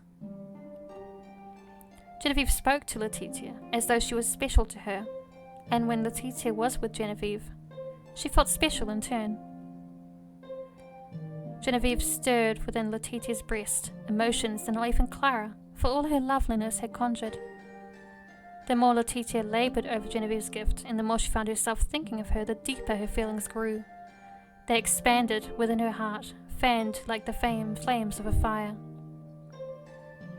She could not turn her back on Genevieve now. Never, Letitia vowed while she worked, would she pay any of Walter's silly stories any heed. Genevieve had been right about the locals of Beeston. They were all sad, simple, small-minded people living empty and shallow lives. Oh my goodness. Oh my goodness. Now Letitia knew what true love was. She did not wish to associate with such petty people. Oh my goodness. She's doomed, chat. She's doomed. She did not need them. Not when she had Genevieve. How do I get a woman like her, though? Just kidding. The day of Genevieve's birthday finally arrived, and Letitia found herself uncommonly nervous. She paced about in the schoolroom, waiting for her pupil's arrival, her skirt sweeping against the floor. The wooden boards creaked in protest with every step, as though they were in pain. Letitia felt pained too. In her hands, she gripped the gloves that she had sewn for Genevieve over the last 2 weeks. Gloves had seemed a nice gift when she'd begun working on them, her progress lit by candlelight. Now, however, on the morning of Genevieve's birthday, they seemed wholly inadequate. Amateurish, even. Letitia had done her best with what she had, but now she feared her best was not good enough. The gloves themselves were functional, but they were awfully plain. The buttons about the wrists did not add enough visual flair to the gloves, and they were composed of a solid block of red, with no embellishments at all. Genevieve was the daughter of a wealthy family. It was unthinkable that she did not have a pair of gloves already, several in fact. Undoubtedly, all of Genevieve's gloves would be of far higher quality than Letitia's paltry efforts. Letitia had tried to make her stitches small and neat and even, but they were still visible. The velvet puckered in places, and the overall effect was amateurish and untidy. What would she do if Genevieve did not like them? Worse still, what if Genevieve laughed at her? To Letitia's adult, insomniac mind, she had barely slept the night before, this possibility seemed even more terrifying than an eternity of burning brimstone and hellfire. Genevieve had been so excited about her birthday, her eyes had blazed with excitement when she had told Letitia of it, like that of a young girl's. Letitia didn't want to spoil Genevieve's big day with an unsuitable gift. What should I do? What should I do? Distracted, Letitia continued to pace. She twisted the gloves about in her hands. Her palms were sweating. Palms sweating. Mum's spaghetti. I forget the rest of it. And bit her lip. Genevieve had yet to arrive. She should have been there 5 minutes ago. She was late. This was a common occurrence with Genevieve. She was often late, presumably because she knew she could get away with it. Letitia had tried once or twice to scold her naughty pupil, but Genevieve needed only to smile to melt Letitia's heart. Genevieve had her wrapped around her finger. And speaking of fingers, maybe I shouldn't give them to her after all. Should I hide them? But then I would have no present to give her, and it would look like I didn't care. That really would ruin her birthday. Well, that's not where I thought the fingers thing was going. I thought the fingers thing was going to be more interesting than this. Letitia continued to pace, growing more anxious with every passing second when... Letty! Hey, Letty! Did you get me anything for my birthday? There was a thud, and the door to the schoolroom was thrown open in a most unceremonious manner. Genevieve darted into the room, energetic as usual. In fact, she was more energetic than per usual. The smile on her face was brighter than the drab grey sun beyond the window. Oh, Jenny! Letitia had not expected Genevieve to arrive, though she really should have. The clock said it was 10 whole minutes past 8 o'clock. Jumped, abashed, like one who had been poked with a pin. Her face burning, Letitia tried to hide the gloves behind her back, but alas. Now what's this? Genevieve was already upon her, her eyes shining. She grabbed at the gloves, tearing them from Letitia's hand, while Letitia tried in vain to snatch them back. It's nothing. It was just a bit of sewing practice, really. I know they're nothing special, but... Nothing special? Look, Letty, they look simply darling. I love them. Letitia stared at her pupil, confused. Had she misheard her? Do you really like them? Yes, of course, they're adorable. But they're plain, they're nothing special, really.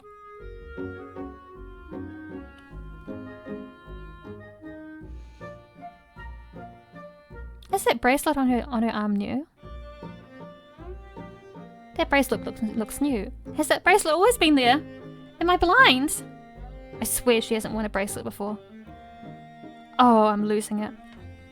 I'm either losing it Or and that's new, or I've simply been blind the whole time. We'll find out, I suppose. Come now, don't be so harsh on yourself. I think they're special. You made them yourself, didn't you? You can tell? Your reaction all but confirmed it. They aren't like any gloves one might find on the shelves in a shop. I thought as much. Letitia sighed, her hopes withering within her breast. She knew no shop would sell her gloves, not even a shop in Beeston. They weren't up to snuff, but not by any metric. What had she been thinking? They really are plain, aren't they? I have to look it up right now. Has she always been wearing that? Oh my god. Oh my god. Has she always worn that bracelet? I need to know.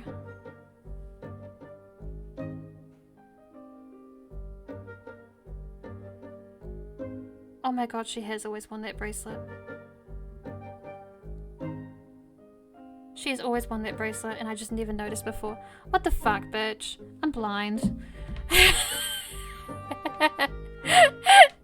Oh my god. Oh my god. Okay. Yeah, whatever. They could use a bit more decoration pads, but I like how simple they are. Really? Really? Gloves are still gloves at the end of the day, and look, they fit beautifully. Genevieve slid the gloves upon her fingers and held them aloft for Letitia examination. She waved her digits sheathed within the red velvet and grinned. I'm surprised you got them so exact. It was a lucky guess.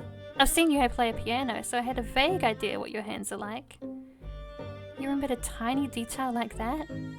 Genevieve giggled. Does that mean you've been watching me? No? Then you haven't been watching me?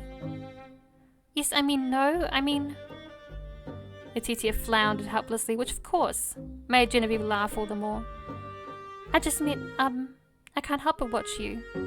You play the piano very well, and well, you have nice slender fingers, and it has been cold lately, so, I thought it'd be a shame if you got chilblains. That would hamper your piano practice. Yes, that does make sense. This is a very practical gift. These gloves must have taken you a long time to make. Not that long, really. Only a few hours. A few hours is more than anybody else has ever bothered to expend on my behalf. Not counting my mother, of course, but she isn't here. You are, though. And these gloves are marvellous. I'm still thinking about the fucking bracelet, guys. Oh my god.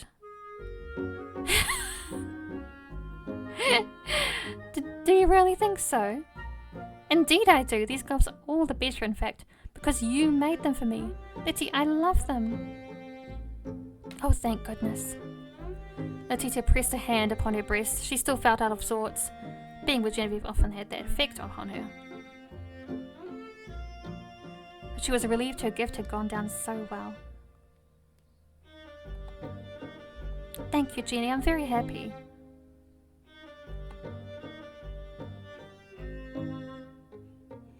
Hey now, why are you thanking me? That ought to be my line. Genevieve peered into Letitia's face, arms linked behind her back, and grinned. You're the one who got me a present, silly. I should be pontificating about my boundless joy, not you.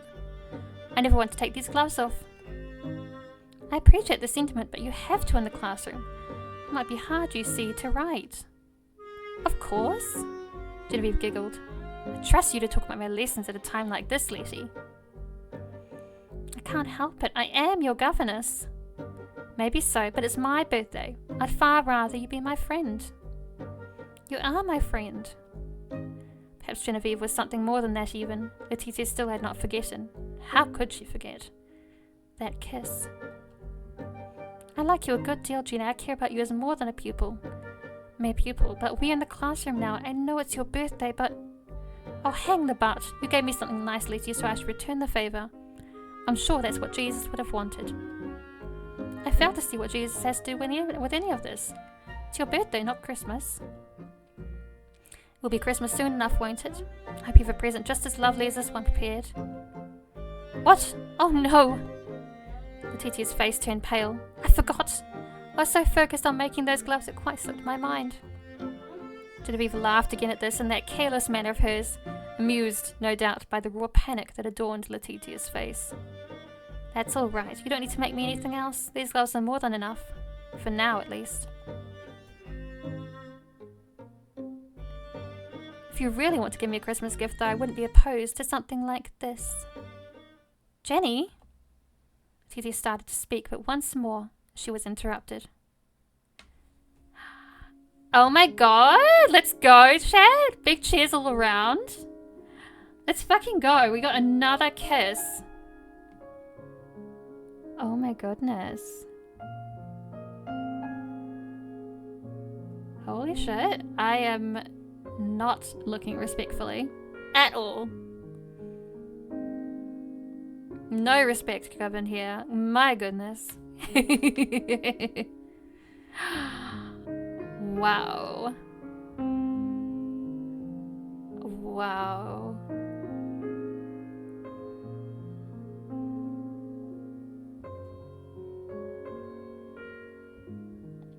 Genevieve's cupped Letitia's face with one hand, still clad in her gloves. The soft velvet impressed itself upon Letitia's skin, and she shivered. Oh, goodness. Quicker than a flash, Genevieve dipped her head and sighing softly. She claimed Letitia's lips with her own. The warmth and softness which enveloped Letitia's mouth was almost overwhelming. Her heart swelled with longing while her thighs trembled. When Genevieve held her like that and kissed her, she felt even weaker than a bandy-legged, newborn deer. This was Letitia's second kiss, but it felt different than the first. It was more driving somehow, heady and intense. All of a sudden, a simple kiss did not seem like enough. It wasn't enough. Letitia wanted to bury herself in Genevieve. She wanted the pair of them to become one. Oh. Then perhaps she would finally be able to forget the last of her worries. Genevieve was not as wicked as Walter had said. She could not be. Letitia refused to accept it. But as Letitia moaned into Genevieve's mouth, there was one fact she was forced to accept. Namely, that there was nothing at all innocent about Genevieve's kisses. Hell yeah. Another kiss? We're fucking winning. God damn, what a present. After the events which had occurred in the schoolroom, it was quite impossible for the teacher to continue her lesson as planned. She felt hot and flustered and could scarcely look Genevieve in the eye. Genevieve, who couldn't help but note her governess's reticence. Letitia had never been a very good actress, seemed to find this very amusing. She giggled throughout Letitia's shaky schooling, and once dared to blow a kiss in her direction. Genevieve might not be like a good person, but she's so relatable. This naturally did little to ease Letitia's quaking heart. In the end, Letitia was obliged to conclude that her lessons almost a full hour earlier than usual, much to Genevieve's devilish delight. Oh, Letty, thank you very much. You know I can't stand to sit in this stuffy classroom all day. To what do I owe this pleasure, though? You're not usually so lenient. Well, that is... Letitia floundered, at a loss for words. Naturally, Genevieve knew the reason behind Letitia's actions, but she did not relent in her questioning. If anything, her queries became more heated. Is it because you're tired of me, Letty? Do you not wish to see me? Did I do something wrong? No, that isn't it. That isn't it at all. Then why do you wish me to go? It is not even 3 o'clock yet. I'm aware of that. It's just, well... Though Genevieve had a vulnerable side, she could be ruthless. Perhaps she was trying to bury her impassioned cries and proclamations of love with childish cruelty, in the hopes Letitia would forget it all. If that was her plan, it was flawed. Letitia knew she could never forget what had transpired. The events of that morning had been seared into her mind like a brand. I just thought... Letitia struggled for words, her fingers clasping the fabric of her skirt. As it is your birthday, I thought I might as well give you another gift. I am just trying to be considerate, really. Another? Genevieve recoiled, feigning shock. Oh, Letty, you're too kind.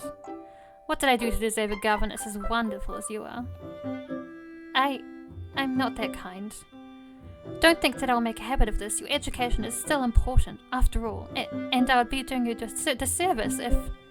Yes, I've heard all that before.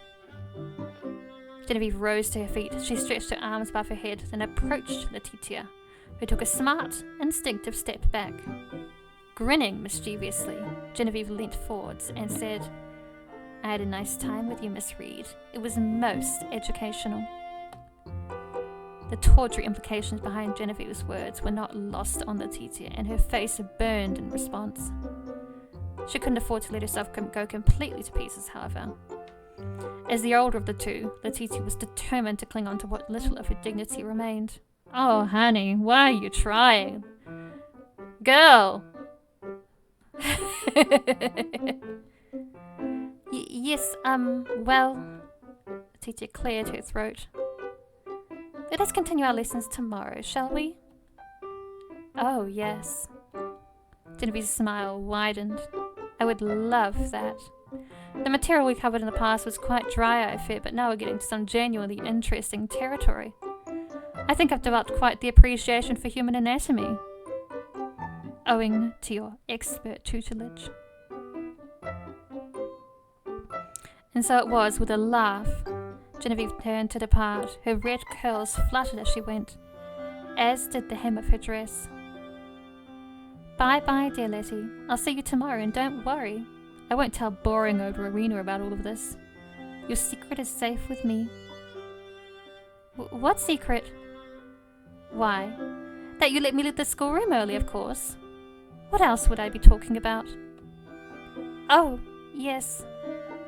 Letitia pressed a hand against her chest where her heart was still thumping. Of course.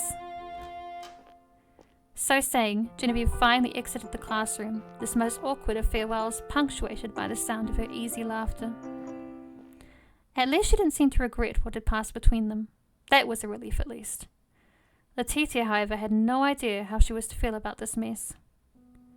War was waging inside her head, so vigorous and violent her temples throbbed. What was she supposed to do now? What was the standard protocol? Letitia was a woman who had always lived by the rules.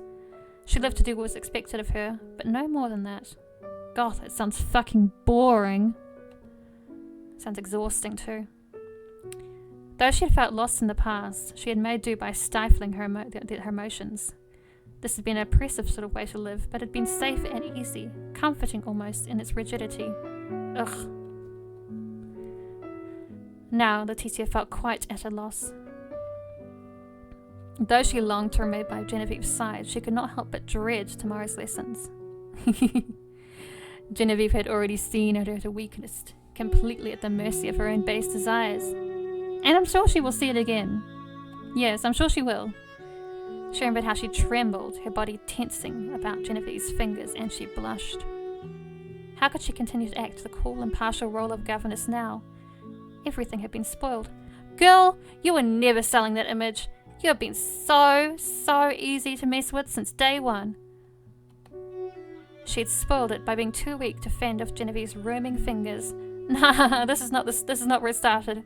Oh, girl, you have been a struggle. You have not held it together at all. Oh my God. But oh, it had felt good. Perhaps consigning her pride to the compost pile had been worthwhile only for those few moments of pleasure. Or perhaps, Letitia thought grimly, this was the biggest mistake she'd made in her 24 years yet. Ugh! A woman has fun for once in her life and immediately moans sadly about it. She's like, oh, I had fun. I'm doomed. God damn. Those worries and more plagued Letitia throughout the evening. They refused to abate when she slipped out of her governess's garb, the air cool against her bare skin and into her nightgown. While the rest of Hash and Manor slept, Letitia remained awake, her eyes wide and frightful as they stared out into the swirling darkness. What in the world had she done? Letitia's feelings for Clara had been worrisome enough, but Letitia had never acted upon them. She had suppressed them valiantly, pushing them deep down inside her before they could break the surface, and when this tactic had failed her, she had fled. Could she do the same now? Perhaps she should leave Hatton while she still had choice. What if Genevieve, in a spiteful rage, shared their secret? Then Letitia would be ruined. Letitia did not truly believe Genevieve would do such a thing. She did not think her capable of it, no matter how spitefully she might have acted towards her servants. But the fear remained, as did the fear of violating her religion. Letitia's closeness with Genevieve had not seemed sacrilegious all the time. However, it had instead felt true and good and pure, no less worthy than love between a man and a woman. Why was it sinful for two people to care for one another? Why was it looked upon with such disdain? If it was unnatural, surely Letitia would not have felt such feelings, but she did. Her feelings were stronger now than ever before. Letitia had been certain that she loved Clara, but she'd never yearned for her like this. Every part of her body seemed to ache for Genevieve. Anxious though she was, she craved Genevieve's presence. Perhaps this was what real love was, when left unchecked. It was frightening, but at the same time it felt oddly affirming. Letitia did not want to leave Genevieve. She knew doing so would hurt her young people, who had already lost so many she loved. First her younger brother had died, then her mother. Her father did not speak to her, the servants kept their distance, and the people from the village slandered her. Before Letitia had arrived in Hatton, there had been nobody for Genevieve to rely on. She had borne the isolation as best she could, but her fervent desire for a friend remained. That was why Genevieve had latched onto Letitia so, regarding her not as a governess, but as a companion. First a friend, then a lover. Genevieve, though she had hid it behind her easy smile, must have been incredibly lonely. Letitia wanted to ease her loneliness. She wanted to make Genevieve happy, and more selfishly than that, she wanted to be happy too. Genevieve was right. She did think about things too much. She was being foolish. Oh my god, she can learn? She's learning? For once, I want to know what it feels like to be adored. Letitia admitted this to the dark while staring up at the ceiling. I want somebody to love me for who I really am. The darkness swallowed Letitia's secret, plucking it from her lips like petals from a flower. Her whispers were taken by the emptiness, accepted, then eaten. From beyond her bedroom window, Letitia could hear the melancholic moan of the wind. It almost sounded as though it was sighing with her.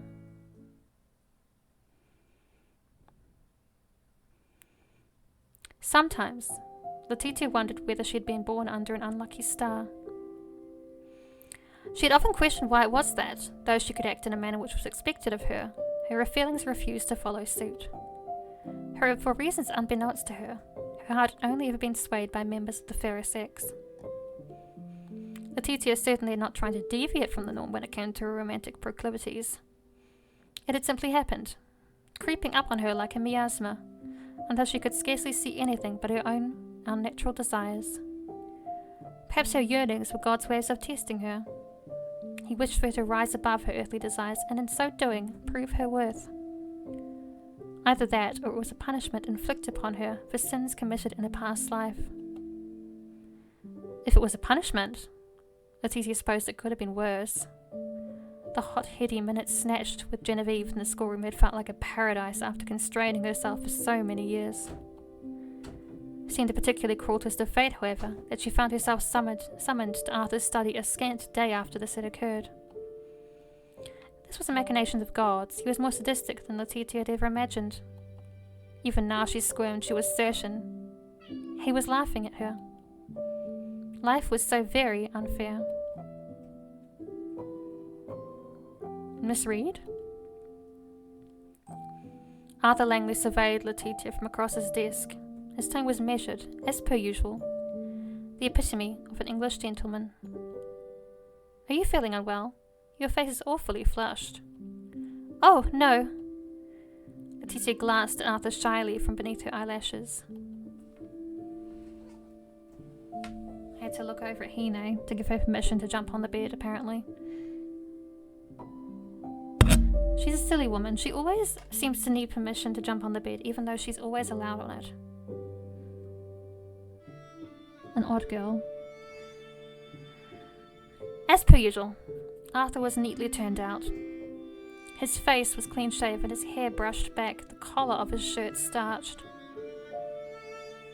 His clothes were devoid of dirt and wrinkles, and his blue eyes were soft. There was nothing at all accusatory about Arthur's voice or his expression, but Letitia still flinched. She couldn't meet his gaze. "I am fine, sir. There is nothing wrong with me, I assure you." Arthur did not look as though he entirely believed this, but did not press the issue. Instead, he smiled. "Well, that is good news. I was somewhat worried given the weather. It gets awfully chilly around here during the winter. If you had come down with an illness, you wouldn't be the first. I heard that Pruitt was unwell only a few weeks prior, though she seems healthy enough now. I'm glad she recovered." "Diana Pruitt, you mean?" "There are no other Pruitts who work here to my knowledge." Arthur chuckled softly. "You must be close to Pruitt if you're on first-name terms. Is she a friend of yours?" "I suppose you could say that, sir. Letitia bit the inside of her cheek. "Is that a problem?" "Not at all. I'm glad to hear that you've been settling in." "But I am a governess. Perhaps I shouldn't be speaking to the servants." "See no issue with it, not so long as you continue to do your job. And there doesn't seem to be any problems there." Arthur sounded congenial enough, but Letitia thought his tone would soon change if he knew what it was exactly she and Diane had bonded over. Did he really think that Diane had fallen foul of the cold? Could he not imagine with that overflowing intellect of his that she might quite possibly have been afflicted by a rather different cause? Arthur must have cared for Diane to some extent to mention her unprompted. But if he truly did care, how could he have treated her so abysmally? Letitia could not understand it. The Arthur that Genevieve and Diana spoke of seemed licentious, libidinous. Libidinous. I hate... How do you say that? God damn. Licentious is easy. Libidinous, I do not... God damn, how do I pronounce that?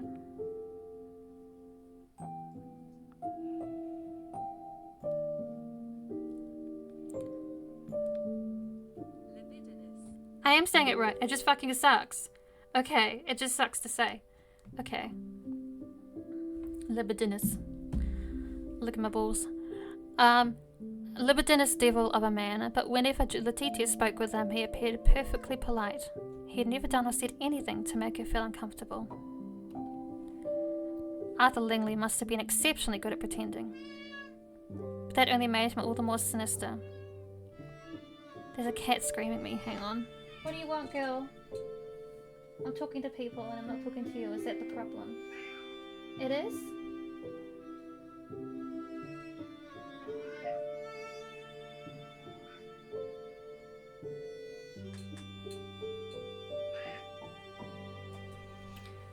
She said you were streaming for 2 hours. It's time for Hine time. No, I want to stream for longer today, Hine. Oh.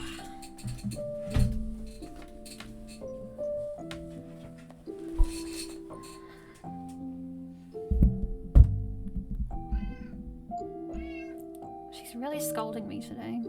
She says, "Mum, you're only supposed to stream for 2 hours. Any more than that is a crime." "So you were certain you were feeling fine?" "Yes, sir." "And your room is not too cold?" "It is perfectly adequate, sir." "I'm very happy to hear it. Don't hesitate to tell you Miss Ree if you have any concerns, though. She's a capable woman and she will do all she can to accommodate you." "Yes, sir."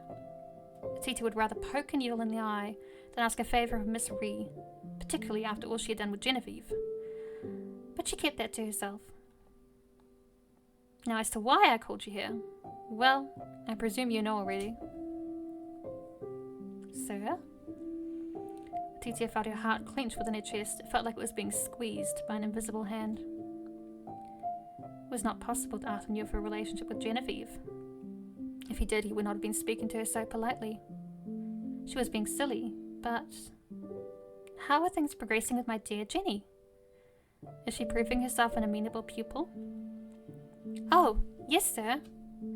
She's been very, amenable indeed. That's what I like to hear. I hope she's not been making too much of a nuisance of herself. No more than usual, sir. Arthur laughed at this and shook his head. What a diplomatic response. From that I presumed there had been some issues. She has problems paying attention at times. Her concentration wanders. She is making an effort, though. I believe she has been making steady progress. Good, good. I'm glad to hear it. And Miss Reed is glad too, now that Jenny has something to keep her occupied during the days. You've been working hard, Miss Reed. Your efforts are most appreciated. Letitia's face turned darker still. You needn't thank me, sir. I am only doing my job. Oh, if only that were the case. But what Letitia and Genevieve had done yesterday could hardly be chalked up to an honest attempt at education.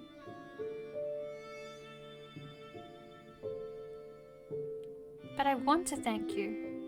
I know I might be in the minority, but I don't regard my employees as cogs in a mighty machine. Oh! You are all people, and your efforts deserve to be recognized. I already know that you recognize my efforts. You pay me every month. Well, that should go without saying. You're not a slave. You are instead a valued member of our household. Arthur smiled gently, which made Letitia squirm. She wished she could enjoy Arthur's compliments for what they were, but her conscience stopped her. Guilt welled up inside her, sharp and bitter, so she winced. Throwback! Throwback to the gorgeous moment we just had. Whew. It seemed deceptive, deceitful even, to stand in Arthur's study playing the part of an industrious governess after she had let Genevieve kiss her and touch her, and Letitia's fingers tightened into fists at her sides. Her fingernails nipped her palms. She did not want to think of what came next. It was rather too much for her. Her mother had brought her up as a God-fearing Christian. She had been taught not to tell lies. Letitia had lied to Arthur before, however, when she had informed him of her reasons for coming to Hatton Manor. Ever since that day had been one lie after another until Letitia feared her tongue would go black and crumble into charcoal. Letitia hated herself for being so duplicitous, but she tried to console herself. She was not the only one. Arthur Langley was a liar too. There he sat at his desk, looking so prim and proper, when he had done so many things, unspeakable things to Abigail, and now Dinah. Letitia had no reason to feel ashamed. She had kissed Genevieve because she loved her. Arthur Langley, meanwhile, had taken advantage purely because he could. He was a snake of a man who wore a social standing like a shroud. Compared to him, Letitia was a saint. Why then did she feel so guilty? I think we'll go for another 20 minutes, guys. By the by, it is almost Christmas, isn't it? The year has gone by so quickly. It almost slipped my mind. Oh yes, so it is. Arthur might have forgotten, but Letitia had not. She remembered how Genevieve had petitioned her another present, laughing as she peppered her mouth with kisses. As it is almost Christmas, I suppose it is incumbent on me to ask whether you would care for a gift. A gift? Letitia stared at Arthur, her eyes wide. Oh no, sir, you needn't trouble yourself about me. But I buy all my employees gifts at Christmas, even the scullery maids. It is tradition at this point. My late wife introduced me to the concept. Arthur's smile took a rueful tint as he turned to examine the portrait of his wife, which hung above the fireplace. Sylvia was born in Belgium, but her father was German. She told me as a child her Christmas celebrations were grand indeed. People decorated trees, sang carols, and exchanged presents. She was quite perturbed upon learning that our English celebrations are so subdued by comparison.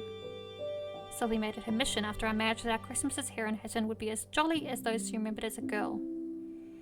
She would hang paper garland about the house. Jenny always liked to help with that when she was younger, and she insisted on buying gifts for everyone. Sylvie isn't here anymore, of course, but I like to think that she's watching over me. She will be very disappointed if I let Christmas fall by the wayside now. Oh, I see. Letitia looked at her fingers, which were hooked at her front. She wanted to hate Arthur, but it was hard when he spoke of his wife like that. It was immediately apparent, based on the way he looked at Sylvie's painted face, that he missed her. Doubtless he thought of her every day. How could a man so deeply in love with his wife do all he had done? Well, if it's that important to you, then, I suppose you can buy me a gift, but I don't want anything too extravagant. Wouldn't know what to do with it. Don't worry, it will only be a small something. You can look upon it as a token of my gratitude. Thank you, sir. You are too kind. Not at all. And speaking of Christmas, you shall be afforded the day off. You may see your own mother if you like. I know how much you care for her. Letitia knew this was an act of kindness on Arthur's part, but she could not feel grateful. Her mother lived on the outskirts of London, more than 100 miles away. Visiting her wasn't a possibility. Of course, Arthur was not to know this. She had lied to him, and now she was bidden to lie yet again. My mother has been doing better as of late. She's not so sick as I feared, and she'll be spending Christmas with my aunt in Scarborough. Your aunt? Arthur's brow furrowed. Didn't know you had one. Yes, well, I did not want to bore you with all the details of my family. In any case, I would not be able to see my mother at Christmas. Well, that is a pity. One would have thought she would love to see you, especially given how hard you've been working for her sake. Arthur shook his head. Oh well, you'll always be welcome to spend Christmas in Hatton. You can even eat dinner with Jenny and I if you want. What? Is that really all right? I don't see why not. I would hate for you to be alone at Christmas. That is kind of you, but I doubt Miss Reed would like that. She doesn't like anything much, but don't worry. I am the master of this house, not her. It's true enough that she intimidated me when I was a boy, but I've since learned how to stand up to her. Right. Letitia wasn't sure how comforting this was, but she did appreciate that Arthur was making an effort. As she really spoke to him, it seemed like he really did regard her as a member of the family. In that sense, he was a little like Lady Mortimer. Guilt, once more, pierced Letitia's heart like a spike. She found it hard to breathe. Suddenly, the atmosphere in Arthur's office was stifling. She needed to escape it quickly, otherwise she feared she would suffocate.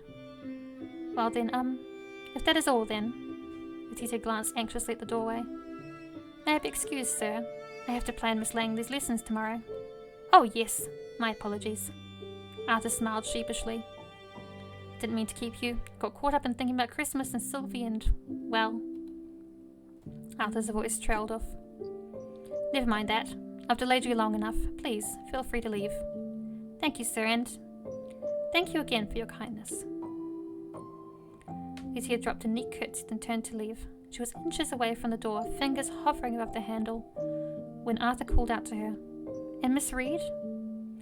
I hate to inconvenience you again, but could you do me a favour? Yes, sir? Really has been very cold as of late. If you see Priet in the hallway, would you mind asking her to come here and stoke the fireplace? The question was raised innocently enough, but it made Letitia's insides squirm. So this was what Arthur truly wanted. He might have played at being a gentleman, with his generous offer of unasked for gifts, but it was all for show. In reality, he was every bit as debauched as Dinah said. Does it have to be Dinah, sir? None of the other maids do. They are... adequate, I suppose. Arthur relented. Pruitt is special. She's worked with her a long while, ever since she was young, and I'm especially fond of her. She isn't afraid to speak to me, unlike some of the other maids, and she's a good conversationalist too. I appreciate her company. Oh, I'm sure you do. Letitia murmured, her voice soft. She hadn't meant for Arthur to hear her, but... I beg your pardon? Oh my goodness, he's shocked. It's nothing. Letitia's face coloured, ashamed to have been caught out. I will tell Dinah if I see her, but if I don't, or if she is busy, you might have to make do with another maid. Hope that is all right. I'll live, I suppose. Arthur laughed weakly. I mightn't for much longer, though, if that fire doesn't get tended to. I think I feel a touch hypothermic. Then I shall be on my way. Goodbye, sir. Goodbye, Miss Reed. Thank you for your time, as always. Letitia quitted Arthur's study, holding her breath the whole while. wasn't until she first shut the door behind her that she allowed herself to exhale, her face white and her fingers clenched. It's all very well and good of him to play at philanthropy, but I know what he's really capable of. I won't help him get his hands on Dinah for a second time. I won't allow it. Arthur might have requested Dinah but name, but Letitia refused to give him the satisfaction. She was going to find Ivy instead. She wasn't conventionally pretty, not like Dinah was, and she had the coarse country accent of Beeston's inhabitants. She should be a safer list from Arthur's advances, and even if she wasn't, Letitia liked to think she had enough wherewithal to deny Arthur what he wanted. Ivy wasn't delicate. She did not need protecting, not like Dinah or Abigail. Letitia did not want any other woman who lived in Hatton to suffer as they had. She could not bear the thought.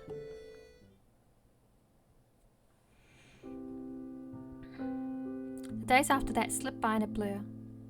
Before Letitia knew it, Christmas was upon her, bringing with it a wealth of holiday cheer. The halls of Hatton, which had always been bleak and grim, were daubed with colour to celebrate Jesus' birth. Garlands of paper chains were hung from the walls.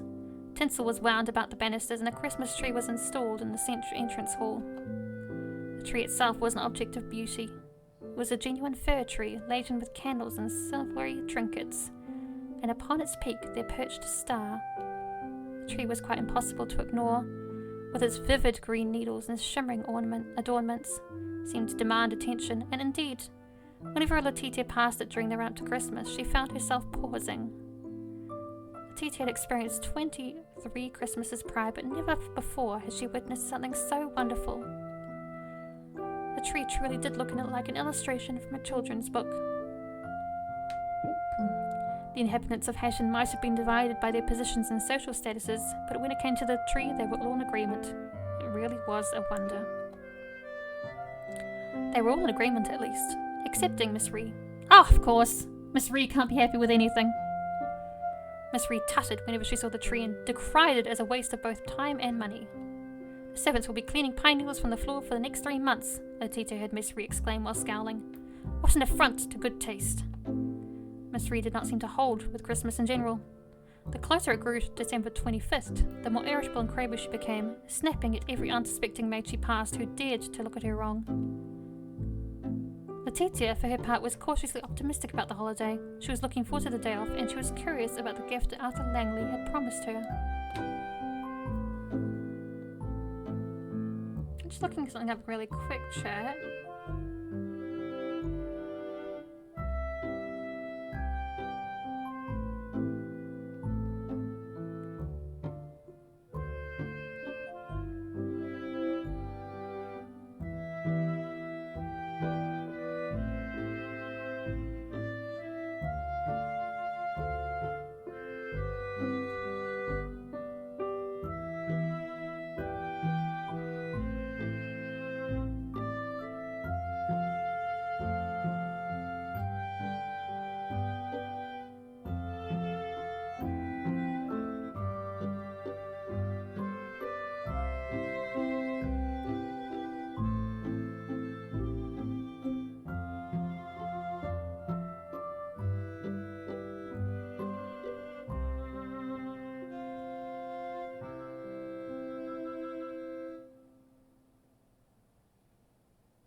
I can't find any information.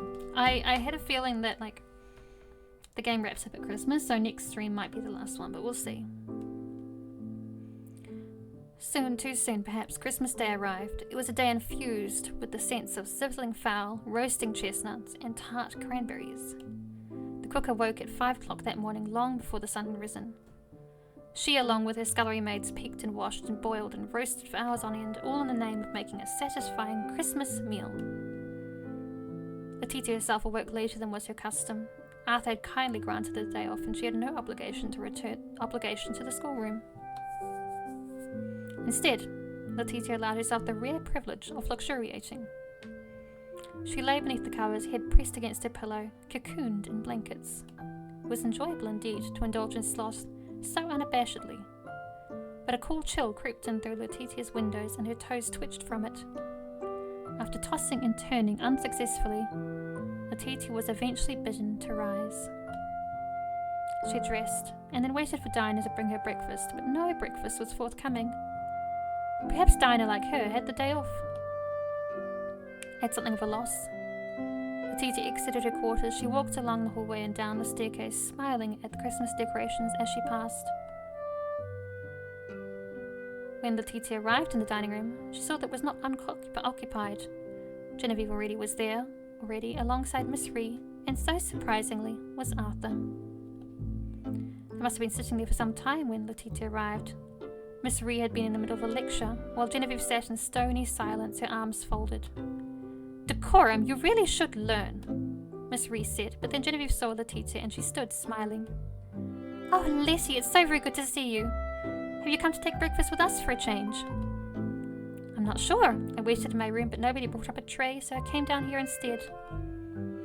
Letitia glanced at the po-faced Miss Ree and then the gently smiling Arthur, who was still seated. "Is it all right if I eat with you? I would not want to overstep any boundaries." Miss Ree huffed at this as she always did, her arms folded. "I hardly think that appropriate. You might be a step above a common servant girl, but you are still a governess. You should not forget your place." "Yes, miss. I apologize, miss."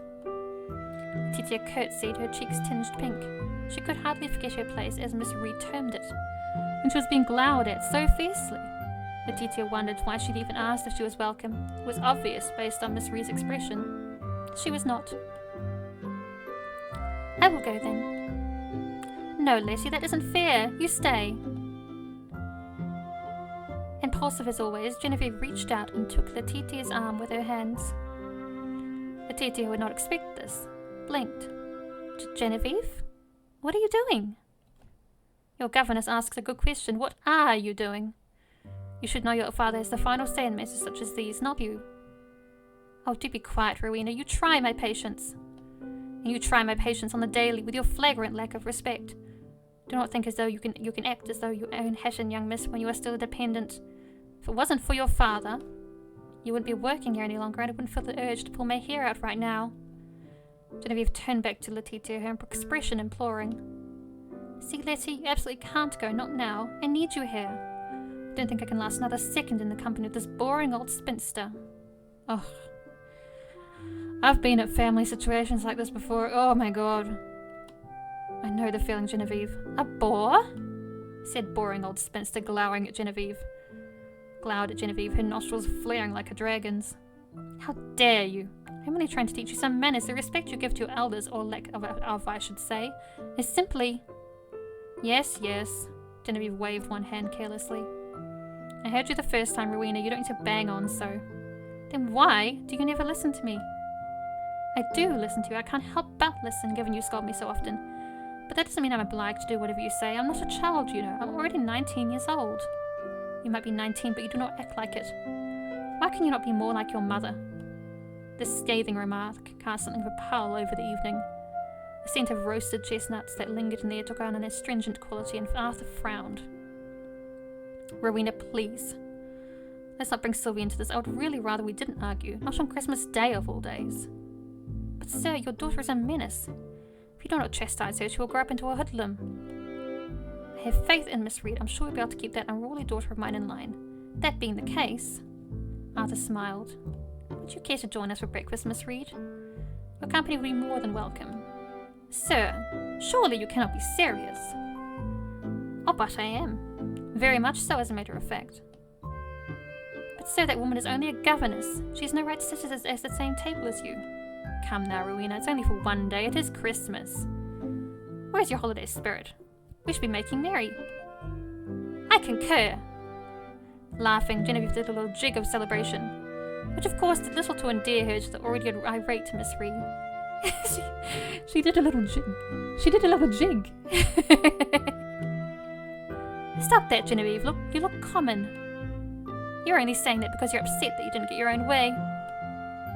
Genevieve stuck out her tongue, to which Miss Ree, affronted, retorted, "Stop that this instant, you silly girl, and sit down. Breakfast will be here shortly, and I don't want the maids to see you acting like a gutter snipe." "I certainly hope breakfast arrives shortly. I'm famished. Come on, Letty." Genevieve led Letitia to the dining table, and Letitia was obliged to follow. All the while, Letitia could feel Miss Ree's scathing eyes upon her back. Breakfast, when it finally did arrive, was more lavish than anything Letitia had experienced before. The cook had somehow found time between basting and stuffing and cooking the turkey to make a spread of fresh rolls, soaked salmon, poached egg, fried mushrooms, sausages, bacon, and there were too many things to keep count of. Letitia took a little from every plate, and Turin brought to the table and nibbled as politely as she could. She did not want her to show herself up. Those worries soon dissipated, however, over the course of the meal. The food tasted just as good as it looked. It was simply divine. Not even Miss Ree's fearful expression could spoil it. Throughout breakfast, Genevieve chatted 19 to the dozen. Often she spoke with her mouth full, which prompted Miss Ree to scold her, but Arthur only laughed at this. It is Christmas, Rowena. Surely you can find it in your heart to permit just a bit of frivolity. Genevieve is always frivolous, whether it is Christmas or not, and surely it is even more important to be pious on a day such as this. Christmas is a holy occasion, and I intend to uphold that. After breakfast, we will go to church. But first, Arthur's eyes shone like a young boy's. We must open our presents. Oh, yes. Genevieve let her forks fall to her plate with a clatter. Miss Ree winced and glanced at one of the many trees, smaller than the majestic one in the entrance hall, which decorated the dining room. Letitia followed Genevieve's eyes and saw something she had not noticed before. There, lying beneath one of these trees, were several parcels wrapped in brown paper, all tied up with strings. Let's open the presents then. That might make church more bearable. Genevieve, watch your tongue. Miss Ree scolded Genevieve, who laughed in response. With Arthur's permission, Genevieve vacated her seat and crossed the dining hall.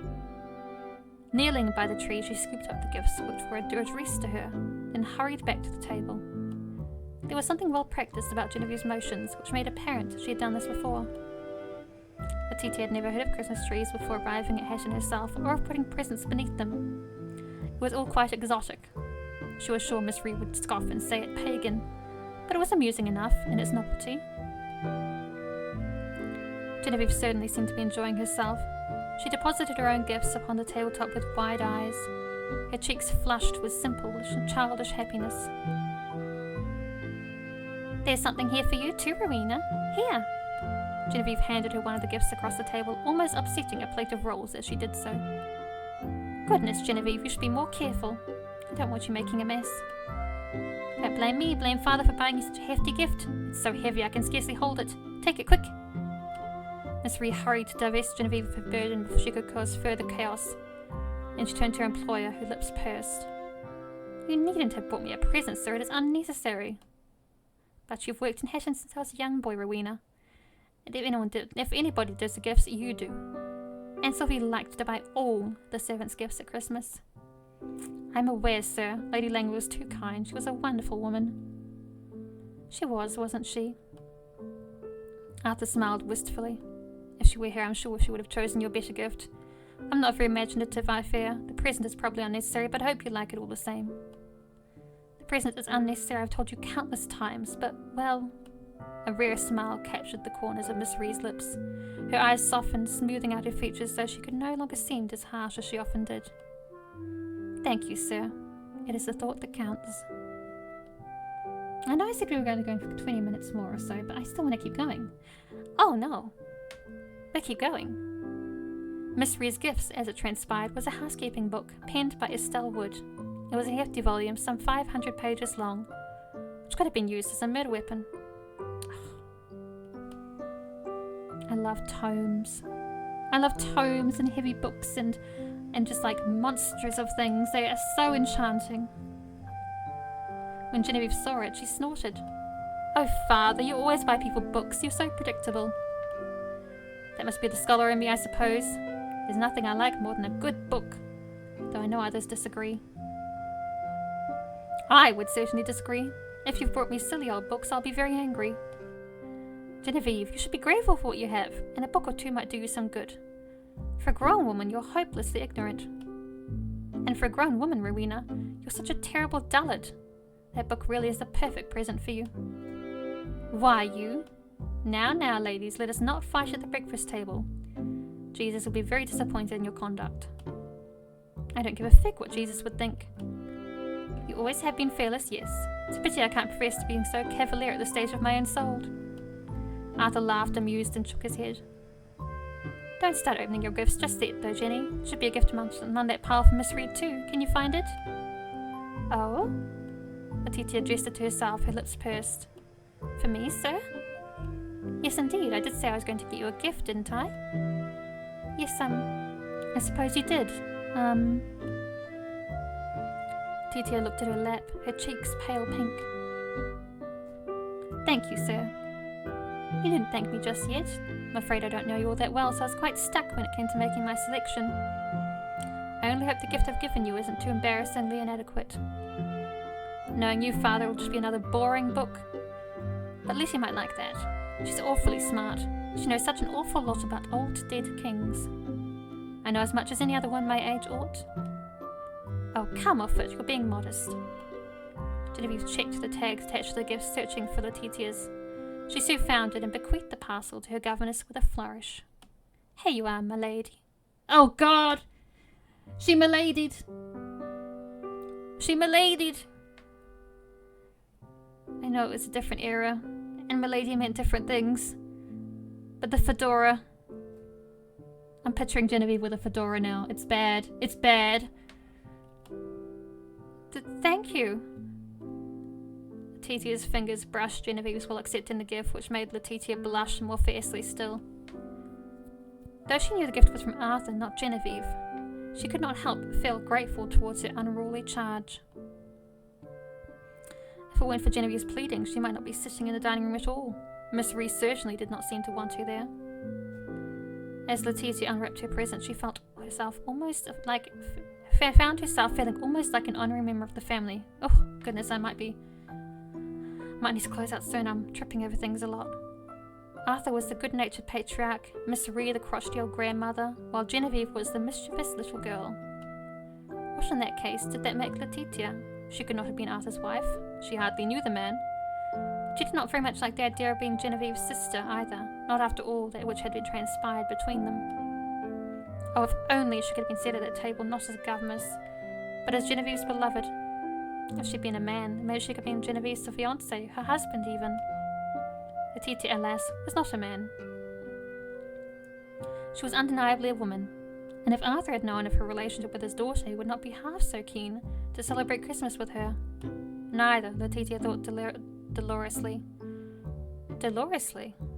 Dolorously? Dolorously? Dolorously? Oh, dolorously.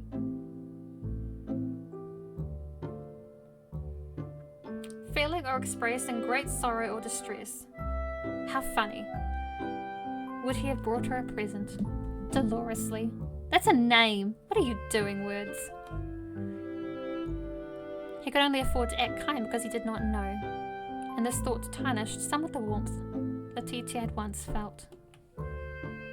Sighing, Letitia removed the last wrapping paper and glanced down at her gift. Genevieve had been right in her assessment. It was another book, but it was a lovely one. It was heftier than Miss Reed's housekeeping guide, and the cover was ornate and highly adorned. On the front cover, picked out in a golden font, were the words, "The Complete Works of Shakespeare." So it was a book! Genevieve snorted. What a terrible present. It looks so boring. I'd never be able to wade through all of that. I don't know how anybody manages it. It is hardly surprising given you have the attention span of a minnow. Genevieve stuck her tongue out at this, which made Miss Ree's brow wrinkle. Genevieve, please, you really ought to act like an adult. I don't want to be an adult, not if that means I'll have to read long, boring books like Father does. I'd rather gut myself. Oh dear. Arthur smiled sheepishly. Perhaps this gift really is a bit too much. Please don't feel obliged to read all of it, Miss Reed. I doubt she'll have the time to read all of it. The world will come to an end long before then. No, it's fine. Letitia trailed her fingertips across the embossed cover, her eyes wide. Letitia did not own many books herself, but she knew that this must have been expensive. The pages were so neat and crisp, the font ink black, without any printing errors. The book was more than just a book, it was a work of art. I like Shakespeare. I think this is a wonderful gift. What? Really? You're not saying that to get on my father's good side, are you? No, not at all. Letitia shook her head, stung by this accusation. I don't say things that I don't mean. I'm being honest. I really do appreciate this present. Thank you, sir. Letitia hugged the hefty tome to her chest, her face illuminated with a sweet smile. It was very kind of you.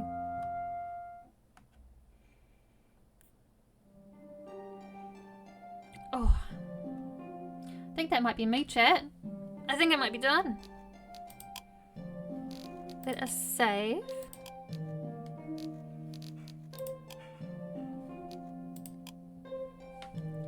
Oh, we've made a lot of progress. We got to make out with her again. We got the complete works of Shakespeare. That's kind of a win. Let's see if there's anyone we can raid into. Is there anyone going that I know?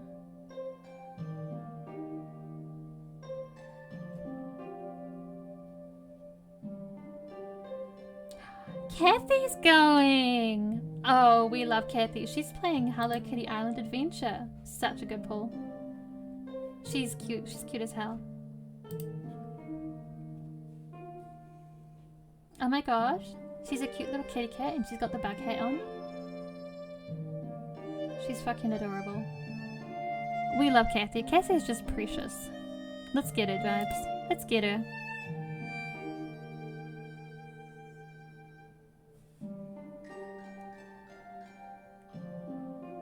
Thank you all for joining me today, guys. I appreciate it a lot.